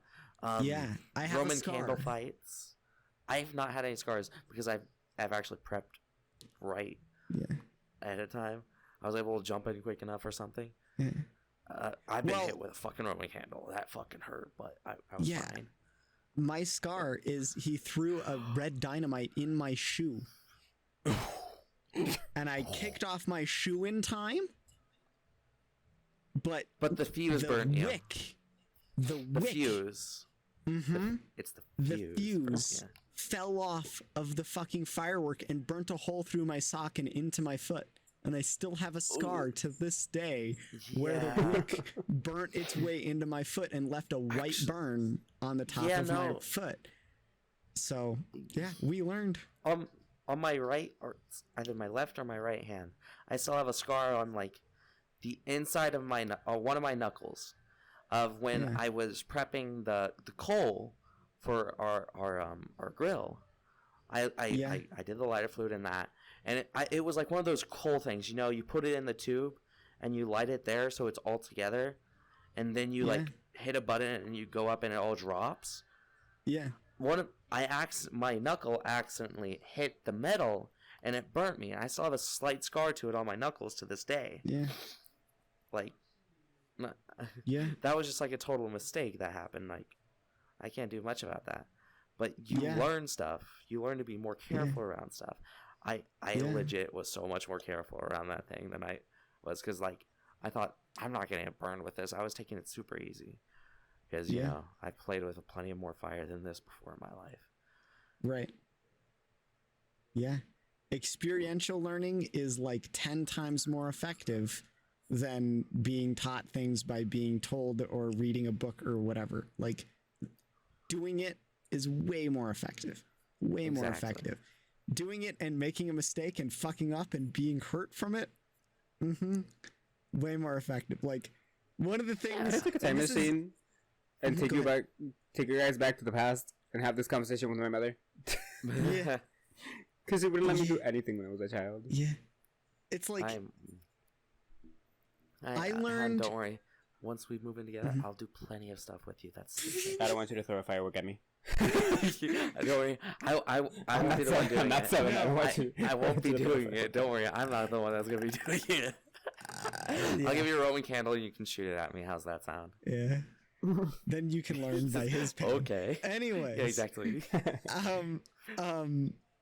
Yeah, it's interesting. It's like the experience that inspired me to learn how to fall, that inspired me to learn how to like be able to take a fall and not get hurt, was getting hurt falling. I jumped out of a tree and I got hurt really badly. And that was what like made me, I need to learn how to fall, because if I don't know how to fall, then I'm going to do something stupid and I'm going to get hurt even worse than this. So it's like the pain not only taught me not to do stupid shit, it taught me to do stupid shit in a way that was going to be safe. And now it's that like I can do fun stuff knowing that if I jump off the top of a building, I'm not going to die. I'm not going to break my leg. I can survive that. I'll be all right because I know how to fall. Exactly. And like the funny thing is that experience is great because, well, I've never had to jump off of a building before, but I tell you what, jumping off of a balcony makes a pretty great party trick. Okay, so I've experienced that. I've jumped off the third story of a parking garage before. Yeah. Into like a grassy field. Actually, I think it's because some of us, I think it wasn't even during college. It was like when I was in high school or something. Not even in high school. I think it was younger. I was with a group of friends going out, and we kind of like, it was like during that parkour phase, you know, like parkour, do that shit. Oh yeah, we all have it. Let's do this. And I jumped down. I just fucking rolled. I like went for it, and they're like, "What the fuck are you doing?" Yes. I was like, it's parkour. What do you expect? Hardcore parkour, bro. Hardcore parkour. Go big or go home. Yeah. And that was like back when I was like super skinny. Like, yeah. I wasn't like a wrestler build. I was kind of still small. I was never wrestler build. I'm so jealous. I got white shoulders. I don't like it. But I'm dropping weight a lot right now at this new job, so I'm just happy. Nice. But yeah, no, it's like learn to do dangerous things, because the world is a dangerous place, and also in my experience, the most dangerous things are the most profitable ones. I mean, you're not wrong. Yeah. Except for maybe being a vet. No offense to our military, but you don't get paid well for doing that dangerous stuff. That's true. I thought the other way around of vet, as in like working with animals. But no. Yeah, no, I was talking about veterans. Yeah. That also. Who calls veterans vets? Yeah. Like, plenty of people call veterans vets. Yeah. Maybe where you live. Anyways. Maybe in your house. At least it's not the Vietnams. But yeah, also I think that part of that is veterans are, quite honestly, and this is nothing against them, obviously, utmost respect for our military and everybody who's been in it. Most of my close friends have been in it at one point in time or another. But the ones that I've found who are successful, they do a good job of figuring out how to take their skills and adapt to life afterwards. And a lot of people just can't do that well. So I think it would be better, like the best thing we could do for our vets is have classes or some shit helping them adapt to life afterwards, which we don't do very well. It's like something that's not talked about. But regardless, yeah, that is true.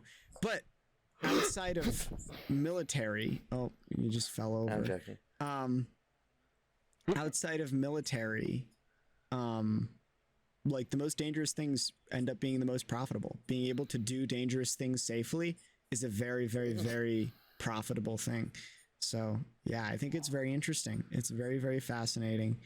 And I think the coddled generation. Ooh, I've been told I've been coddled, but then again, I really haven't. My parents are just using kind of as an excuse. What's a coddle? You were coddled, hun. If you didn't experience like going out and doing shit, you were coddled. If you haven't done at least one dumb thing, you were coddled. Yeah. Hold on. If you haven't almost hurt yourself. Yeah. It basically means okay. that you were too. Yeah. Yes. Somebody you was were too kept, worried. You were over sheltered. You were sheltered as a child. Sheltered. Your parents didn't want you going out and going out in the world because they were scared you're going to get kidnapped or you're going to hurt yourself like that. Yep. Yes. Or you're going to get sick. Just get sick. Oh yeah. It's like I took my plenty knee of rock things off the climbing floor. last night. I'm fucking fine. Yeah, Sam's not here to get mad at me, so. I ate plenty of shit off the floor when I was a kid, you know? 5-second rule was a thing back then. It still is. I'd still go by the 5-second rule. 5-second law at this point. Yeah, it's 5-second law. It's a law. Yeah, it's not even about the like whether or not it's getting stuff on it. It's more about just like, if it's been on the floor a long time, it's weird. But yeah. If it's just like that for a second, no, you drop like your favorite fucking sandwich. You're like, no, I want it. Yep. Fucking yeah. Fucking just jump exactly. Yeah, no problem. I mean, I worked in the fast food industry. I've eaten floor chicken nuggets before. I mean, I can't. I've worked in the kitchen industry. I've eaten burnt meat. I've eaten meat that's been back off the table. Yeah. Hey, when it's a good ass steak, you can't fucking turn it down, okay? Yeah. Or if it's like oh my god, I used to work at the Rustic. It's like a nice y'all won't fucking find shit. I didn't. I wasn't dating Hun back then. I was talking to you. This was before I went to actual college. So actually, I think I was working there before I met you. This is where I started training to bartend in that. I worked before I even went there, before I even went off to college. They served this nice beer can chicken there. A customer kind of sent it back saying, there's pink in this. They cut it open and that. I'm like, they're fucking nuts. I'm eating that. Give it here. I literally just took it to the back. I ate that thing and I was fine. Yeah. Oh yeah. We're not allowed to do that at Chick-fil-A because at Chick-fil-A it's like, if anything goes to a customer and comes back, in the trash. But there were times where I was like, no, I'm hungry enough. I'm eating this fucking sandwich. Yeah. Fuck the especially rules. that spicy. Now I want Chick-fil-A. What time is it? Hun, I may go to the bathroom. Yeah, you may have to go Chick-fil-A after we're done here in like 20 minutes or so. Fuck! I'm craving that spicy chicken sandwich right now. No, I do want to ask this question of Arico. Arico, what is the dumbest thing you have done? Honestly, yeah. What? Don't say date me. I can't even. Well, I dated a guy from Texas this once. You dated another guy from Texas? Tell me about this. I think I was on a swing. Back in elementary school. All right. And we liked to throw ourselves from the swing, like forwards. Get a little momentum. Gather momentum, swing back and forth. Off, right? And then launch yourself forwards. Yeah, I used to do that. Yeah, it was supposed to be forwards, but I think it rained that day, so the seats were a little slippery. I don't know how. I ended up flying backwards and hitting the ground, and I bent my elbow. Mm-hmm. Oh, now I kind of want to tell my stupidest story, or what's the most dangerous thing I've done. I think that's the stupidest thing I did. Okay, what's the stupidest thing I've done? I've done so much. I gotta think. Let's see. And one that's actually freaking TOS. Okay, yeah. Yeah, I also had to think about that when I was telling my stupidest one. I was like, my stupidest one, I gotta think, because a lot of mine are kind of TOS. The stupidest thing I have done has actually already been talked about on the podcast in episode 2. It's the snake pit. I don't know if either of you have heard that story. There's also Fly Me Like a Kite, but I didn't really do that. That was done to me. So that's another story I've told on the podcast. Probably the dumbest thing I've done that we haven't talked about on the podcast yet. Well, we've talked about it a little bit, but like I used to drift race out on the country roads. Ooh. And we've done some fucking moronic shit of drifting around corners. Okay. And doing it in minivan is a terrible idea. That's really risky. Okay, wait, let me stand up for this. Okay, I got my story. Okay, what's your story? All right, so high school, me and my friends. I think Hun knows a bit about this. I don't know, because, Okay, during high school, my car, I was like the one with the big car. I would be the one that we would go out and do stupid shit. Mm-hmm. But my car, the suspension shot, I do stupid stuff. I'm like a brain dead moron when I drive with them. I'm like that fun guy that would like look back like, what's going on, y'all back there? You know, I'd be like, I would fuck with them a lot when I was driving. Right. But on my car, the suspension's kind of shot. You know, I used to go like mudding with it. Like I'd go up to our baseball fields that we have like up there and go in like a little patch of grass with trees around it. I used to drift around trees. I almost hit a few there with them in the car, and we were like, no, what? They were fucking like freaking out and shit. I would do stupid shit like that, but I would also do like, I would be going like 10 down the fucking highway at night. I would hop out of my car, run around it while it's still fucking going, and I would do that with them in the car. One moment, my friend Austin, he hopped in the driver's seat, just kind of fucking went a little bit faster. I was like fucking running down the highway. I was running down the highway at night chasing the car. God. My friend Frankie popped the damn trunk. I hopped in the trunk, and we just went on our way till I got back in the driver's seat one time. And there's other times where I just kind of ran around it while I was down like streets and that. I've done so. I'm just gonna give you like a best of 10. I've gone skinny dipping in lakes for $20. Like, there's also another time this was with my cousins. Did you get any leeches? Huh? No, I didn't get any leeches. Thank God. Okay. It wasn't that kind of lake. It was like a golf course lake, and they kind of dipped with the car for a bit, and they had my clothes. So I was streaking down fucking there. assholes. trying to change them, yeah. God. But yeah, no, that was that story.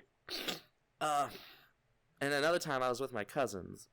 It was like a Christmas. I used to drink with them. My family was like open with me drinking with family and that. They're fine with it. And they're like, okay, so it's like freezing outside. It's snowing outside. The pool has like a thin layer of ice over the top. And they're like, we're just talking. And I don't know how the conversation got brought up, but they're like, feel little. I almost fucking doxed myself.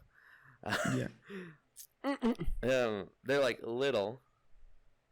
If you go jump in that pool and stay there for like a solid 2 minutes, I'll give you $100. And then my other cousin's like, bet, I'll fucking double down. I'll say 200. But you make it 4 minutes. And I'm like, bet. I literally strip except for my underwear. I go like, like that, right into the fucking pool head first. I literally go to the bottom. I grab there's I think it was like the robot that cleans the pool. I grab that to hold myself down so I can stay under the water for a bit. Then the coldest part, the deepest part, So if I get used to that coldest part, I could stay on the top for a bit longer until I couldn't hold my breath any longer. I was there for like a minute. Then I go back up and I'm like just standing there. I lower my body, but I keep my face above the water because it's going to be warmer under the water with you. And I'm just there and I'm like, why the fuck did I do this? And legit, like, I stayed in there the time, but right. I almost got hypothermia. Yeah. 4 minutes is long enough to get hypothermia. Yeah, I almost did. Like, I was like right there, but I got $200, so that was good. Yeah, you made money. Who cares? Yeah, dude. Yeah, that's I've done stupid shit like that. Skinny dipping for money, definitely done that one before. I got leeches though. My friends I got leeches know, like, on my if they toes. give me on your toes. Yeah, but and like my group of friends know, right? If they can give me the right amount, I'll do the stupidest shit. Oh, okay, wait. This one's very illegal. This one's very illegal. I'm gonna tell you this one. Go for it. So this is actually kind of recent. My friends made a bet with me in high school. They say, if you get me a Millennium Falcon from Target, if you shoplift it, I'll buy you Whataburger for a year. I said, bet. This was okay. And a weekend before his birthday this year, I went into Target with them, and I saw the Millennium Falcon. And I'm just looking at it, and I see, oh my god, the $150, $60 Lego set, and it does not have one of those beepers on it. I'm like, this is my chance. This is the time. This is the time has come. God has spoken. I must do this. I go up, I grab it and like nonchalant, like I keep it. I go to the front. I walk through the makeup aisle to the front towards the doors. I'm just walking, and then I talk to this guy. Okay, you know those like big like adult like seats for like mentally ill, like very mentally challenged people they have there for their kids. Like full grown size. There's this like full grown guy like trying to like sitting in it, and he pops up like and he's like that with his like wife and I think kid. I'm like, aren't you a little big to be in that seat? And I just like crack jokes with this guy for like a good 2-3 seconds, back and forth, and then I just walk out with it. Literally. And I'm like. Yeah. But you should have seen, and my friends give me a call and they're like, where the fuck are you? And I'm like, I'm in my car with your Millennium Falcon, get y'all's asses out here. And they're like what the fuck, you actually fucking did it? They're like nervous as fuck. They're like, what no one's saying here, like I don't want to get fucking caught. They're like super on edge, and I'm just like chilling listening to fucking Nickelback in my car. And I'm just like waiting for them. I'm like, I'm checking my fucking Apple Watch. I'm like, where the fuck are they? I go to the frozen yogurt place across the street, and they meet me there, and they're like, Little, what the fuck?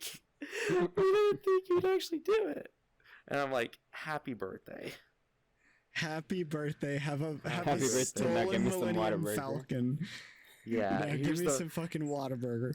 Oh god, that's the best part is though, there was a Whataburger literally right by the Target. I literally drove through it. I'm like, who's paying? Somebody is paying. Who's paying? Who's paying? It ain't me. Oh, that's good, dude. Yeah, I've shoplifted some shit. Like it's like when you're young, you got to do it once or twice. Yeah, I did it mostly with food.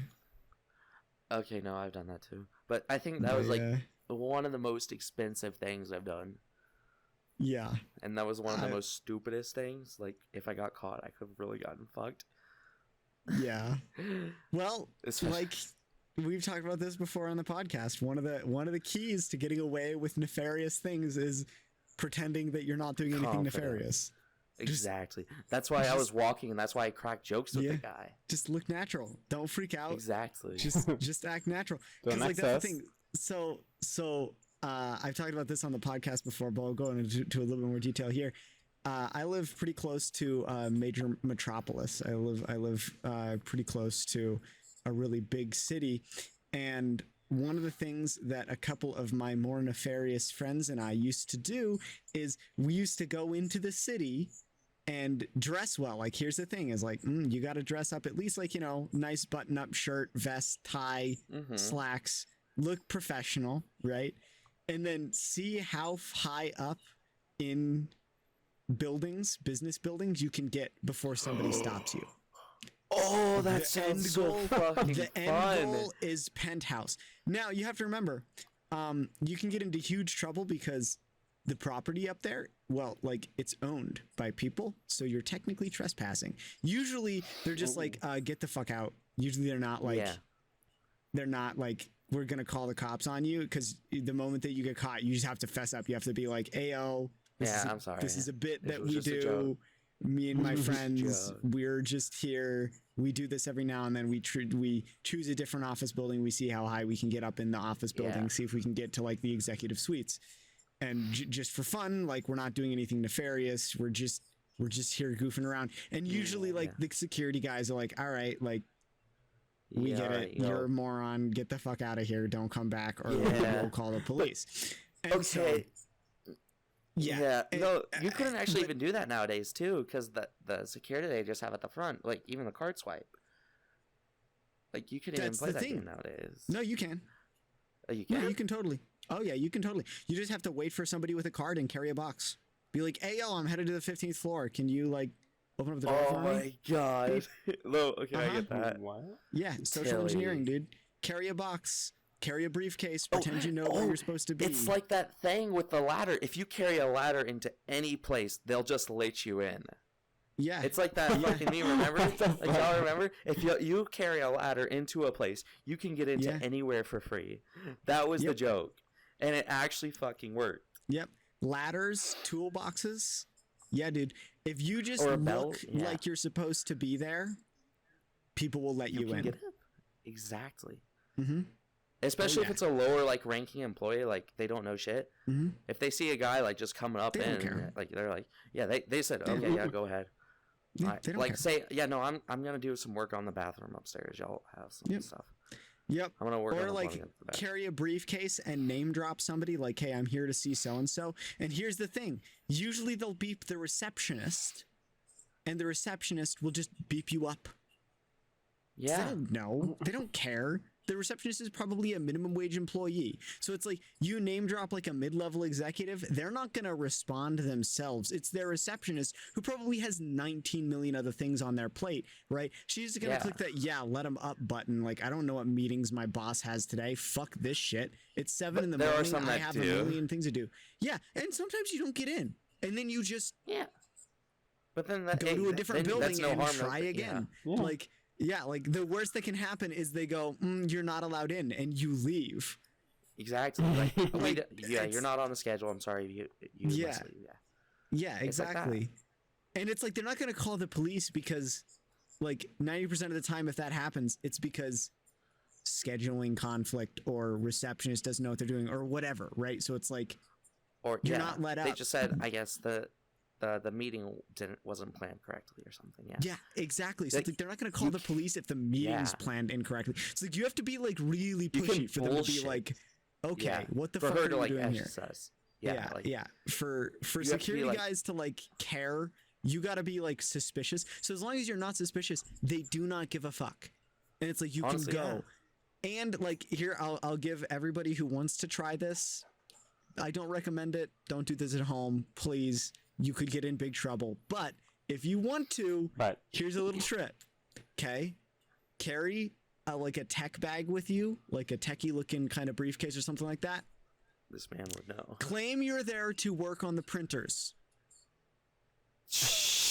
Nobody fucking manages their own printers. Nobody printers does. Are always breaking, and printers especially fucking in like an suck. Office building. Yeah, no. In an office building. You can get into a school like that too, if I think about it. Yep. So if you claim that you're there to work on printers, 9 times out of 10, somebody will just let you in. Because if you think about it, printers are always broken. and they suck to work on, so no internal IT guy wants to work on printers. Usually they have an external contractor who works on printers. So you just claim to be with whatever company, but they never introduce them as like, hey, I'm here with Lawan. It's like, hi, I'm here to work on the printers. Like, or I'm here as the IT guy, also works too pretty well. Although sometimes like really big like companies, organizations, they will definitely like have their own internal IT. But like if you're like in a mid-level company with like a couple hundred employees, they do not do their own IT. They have an external contractor who does IT for them 9 times out of 10. So if you just claim to be the IT guy, claim to be working on printers, 9 times out of 10, somebody's gonna let you in. Yeah, it's hysterical. Good, life hack for breaking into buildings, I guess. I don't know. I know a lot of those things. But yeah, there you go. Advice from a pseudo professional hacker who, Sure. Yeah, I know. You've told me some of the stories that you've done too that are a bit that you cannot tell here too. Yeah, that I cannot tell here.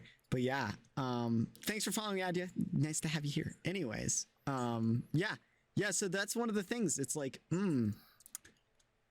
just claim that you know what you're doing. Pretend to be official, and you'll get in. Like, you can get into anywhere. You got the swagger. You got the confidence. Yeah. You can get in anywhere. Reflective vests, professional wear, stuff like that. Like, just look like legit, you're supposed to be there. Yeah. Where I work, same thing if you with just have the right color helmet, you can get into any place of the building. Yeah. Same thing with shoplifting. It's like, if you just don't freak out and don't act suspicious. Yeah. Like, bring a bag from the place before. Yeah. Okay, like, this is bad, but like the school I went to in high school, we had a Walmart next door.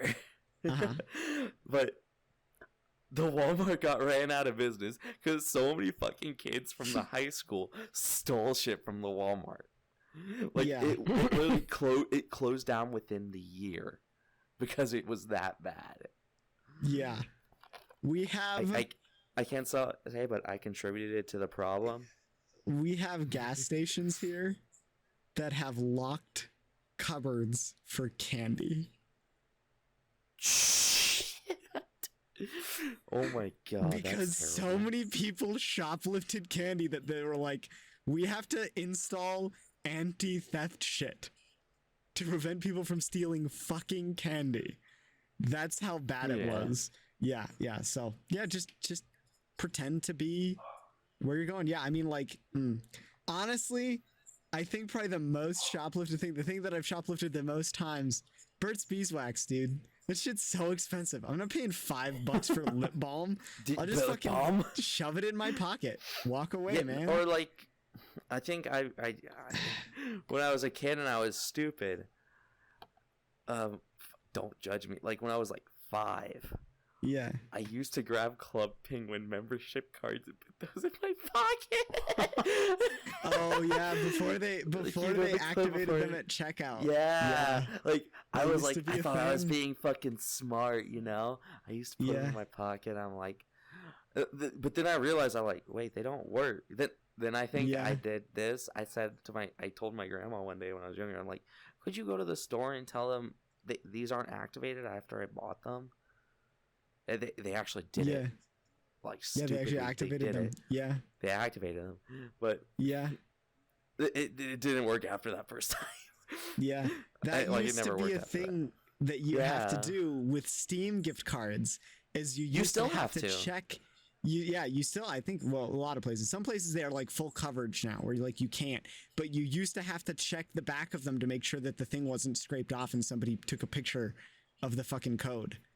Because you would go into like a GameStop and all of the Steam gift cards would all have the code scratched off because people had gone in there and just scratched them off, taken pictures of them, and had hundreds of dollars of Steam gift cards. It's really, really crazy. Yeah. It's a thing. That's a thing that used to happen. Not so much anymore, but definitely used to happen a lot. Yeah, more. definitely a lot. It's wild. It cracks me up, man. It is amusing, but yeah. No, if you just pretend, if you just look official, look like you're supposed to be there, look like you're not doing something suspicious, most people will assume that you're not doing something suspicious, which I think is really funny because, Something you know, suspicious? it makes sense. It makes sense. It's like you can't constantly be suspicious of everybody in an office building. That would get way too exhausting. Or at a Walmart, or at yeah. or a Target, or any place like store that like Black Friday, Walmart. They had like an excess of games. You know how they put the games and the disc and all that outside for the games. I had like my coat. I had my blue jeans on. I walked out of there with like 8 games, over $60 each. Yeah. I had two in my pants. Yeah. One in the front, one in the back. Arico, have you never shoplifted? No, I'm a law-abiding citizen. I can't really contribute much to this conversation. Damn it! I know, right? I couldn't like go to the malls like on my own or stores. And like nothing here is like close range in the public transportation shit. Right. So anywhere that I wanted to go, I would need to be transported by my parents. But I get that. But it was like that, and I would I had 2 in my pants. I had 4 in my jacket. Right. And I just remember I had the other one. I took the disc out. I put it in my hat, and I just didn't wear it all the way. Yeah. Brilliant. So that was 7. Yeah, it looks like a fashion choice now. And I hid the 8th one because I had really baggy sleeves in the jacket. It fit perfectly in the sleeve. Nice. Brilliant. Yeah. Yeah. Oh, yeah. Like, I mean, what are they going to do? Pat you down on your way out? Like, as long as you're like, nah, I didn't find what I'm looking for, you just leave. Or, like, that's the other thing that a lot of people have done that I've heard about, because I talk about people with, you know, I talk about shit like this with people, is like, shoplift an expensive item, but buy a cheap one. Hide the expensive item in your pocket, have the receipt for the cheap one. Exactly. That's also a good way. Check the receipt, also check another the bag, you walk out. Also, another one thing I like. Okay, my friends always seem to be amazed because when I was younger and I did this, they said, "Why the fuck are you so good at this? We don't even see you pick it up." Yeah. And I'm just like, I don't know. Yeah. I'm chilling, vibing. My most recent shoplifting exploit was a Bluetooth speaker in a Target in Florida. Silly. And I'm joking. And it was literally like 2 years ago, I think now. And we literally just checked out the rest of our stuff, and we just didn't swipe that, and we just threw it in the Target bag and just walked away. Self-checkout, right? The self-checkout, right? Yeah. In the self-checkout. Yeah. Just we so checked out like easy a bunch of food and stuff. Self-checkout, right? We checked out with a bunch of food and stuff, and we just didn't scan one item, and then we just left. Like, oh my god, like the self-checkout makes it so easy nowadays too. Yeah. I still have the Bluetooth speaker. It's right there. Oh my god. I was over here knocking from the Bluetooth.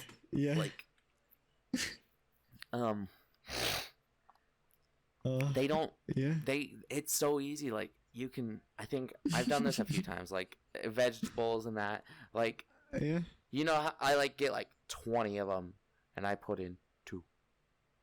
Yeah. On the produce and stuff, like, it makes it too easy. Like, there has to be better like services out there for that. Like, I know they have people there, but then again, those people, they're fucking stupid. They never see anything. Well, like, that's the thing, is that no, there isn't. Like, that's one of the most worrying things, is that our only protection against thieves is other people looking for them. Like, we're not good at other stuff. The good in ourselves. I'm sorry, we have weaknesses sometimes. Like, it's a bit much, or like we're budgeting and we can't really get this, but we need this. Like that's how I was. That's when I did it. Like Arico.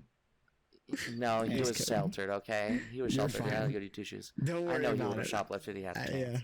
Yeah. That boy would have. I know him. I love him. And I know he would if he had a chance. If he had a chance, he would. Yeah. But I tried to steal a Pablo plushie like from the Backyardigans from a Walmart once, and that didn't let me. So. Oh, tragic. Oh my god. Yeah, I used to shoplift food with my family because we didn't have money to pay for it. That's how I got started. That's what I did too. Yeah. Yep. Actually, no. Okay, no. I made a joke to my hun because I've told him these stories too before. And when he was here, I was in the GameStop, and I'm like, "Do you just want me to take it for you? I'll walk out with it." Like, and he's just like, "No, stop it! No, don't, no." I did it twice. I got something from the museum gift shop. Nice. Do you still have it? No. Gosh. We left that at the Japanese garden, didn't we? We left that thing. What? We left that one at the Japanese garden from the Whittier. Yes, we left it at the Japanese garden. Yeah. Wedged between a rock. Wedged into the rock of that lighthouse. Nice. No, it's like, because on the lighthouse, we couldn't write anything. Right. Because it had like names of that on it. And we're like, let's put this thing here and see if it's here next time you come around. That's awesome. Yeah. That's actually really cool. I like it. And I want to grab a lock though.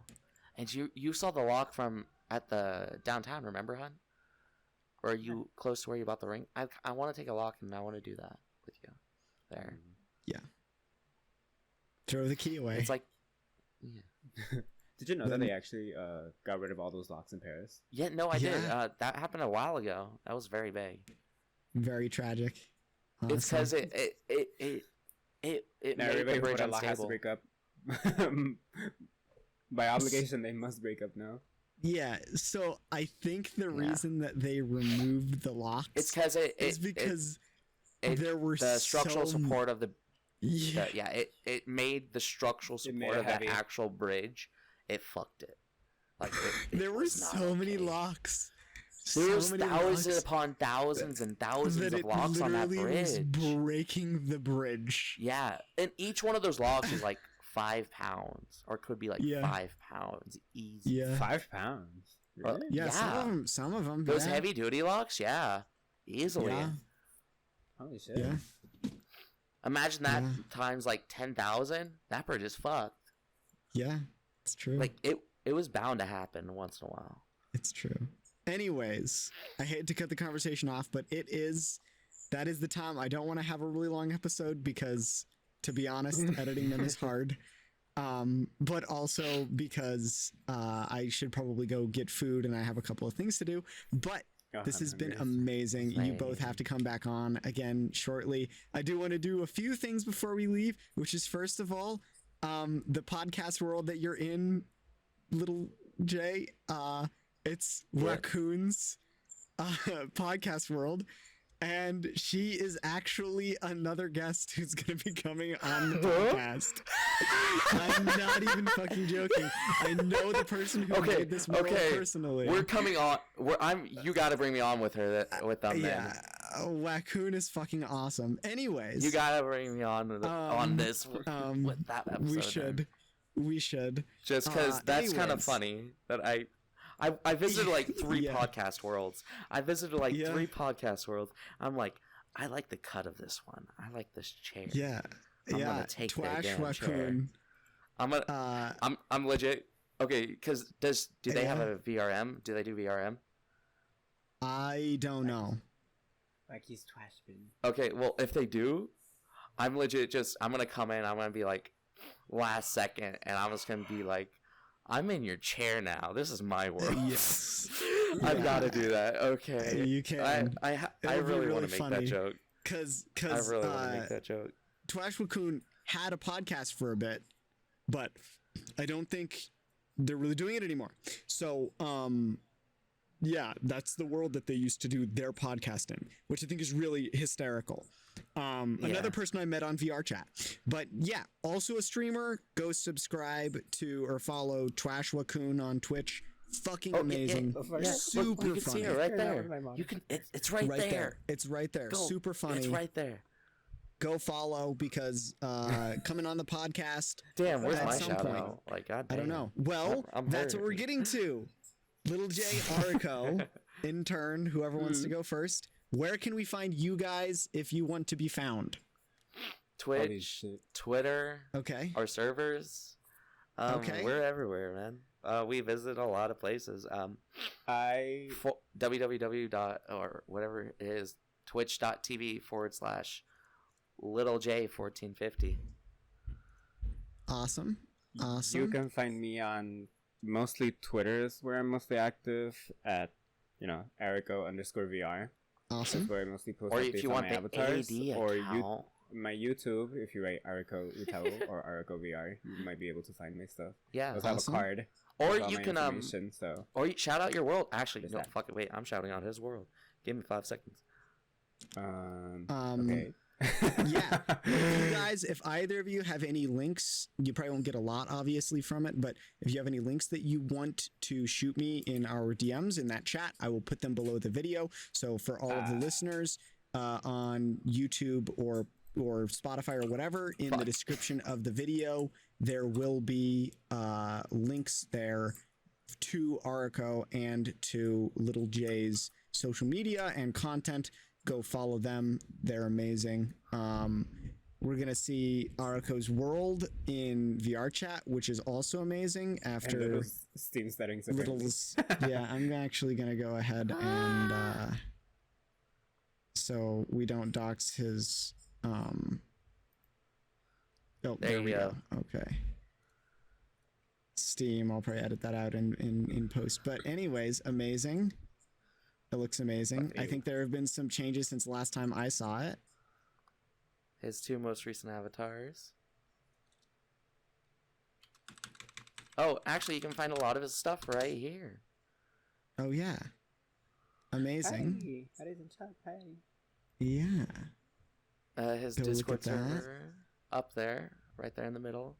His newest amazing. Avatars. The human room.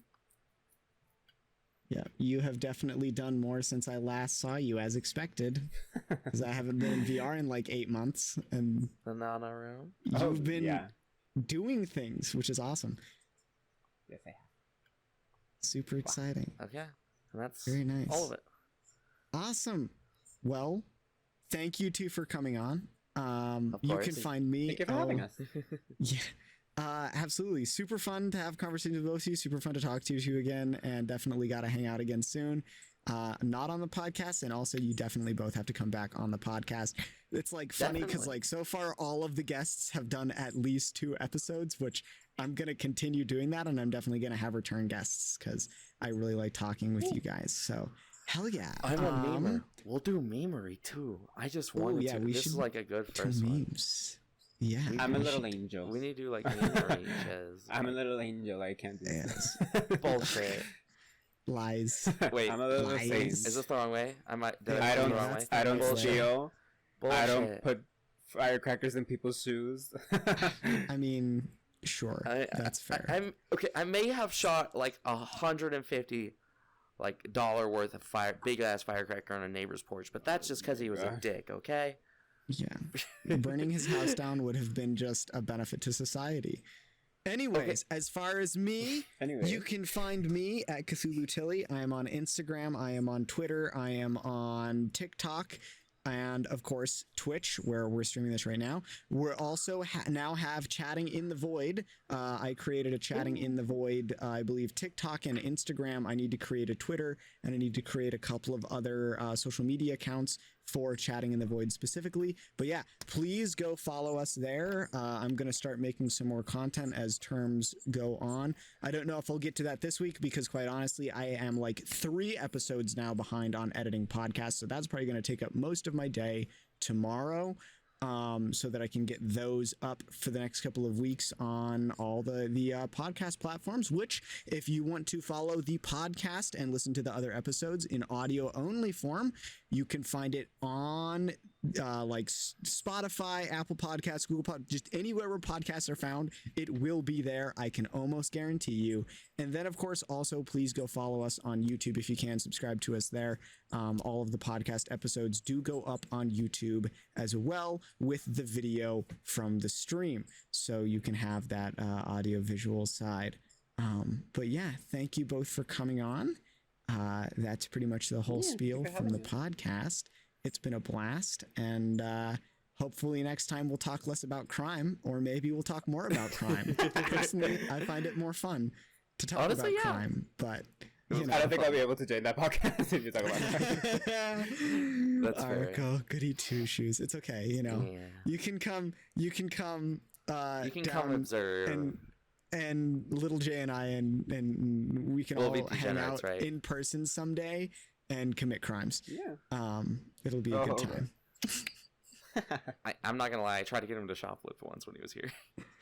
I mean, I did steal a pack of cards from a tourist shop a few days ago, but that's because I wasn't gonna pay like $50 for it. Solid. That's what I Very said. nice. Oh wait, didn't we steal the Natural Bridge Cavern pictures too? We took. Yes. Do you still have those? You just reminded me. I don't know where those pictures are. I don't know where they are either. Need to go find them. Are they not still in the, you know, whatever. We have to finish the podcast. Yeah. Oh yeah. We appreciate you listening to Chatting in the Void with Cthulhu, Tilly, and Holic. You can find a video version of our podcast on YouTube and our audio podcast anywhere where podcasts are found. Go give Holic a follow at twitch.tv/Holic25 and catch our podcast live at 7 p.m. EST every other Saturday. Have a wonderful day, or night, or whatever. Thank you for joining us in the Void. Hope to see you next time.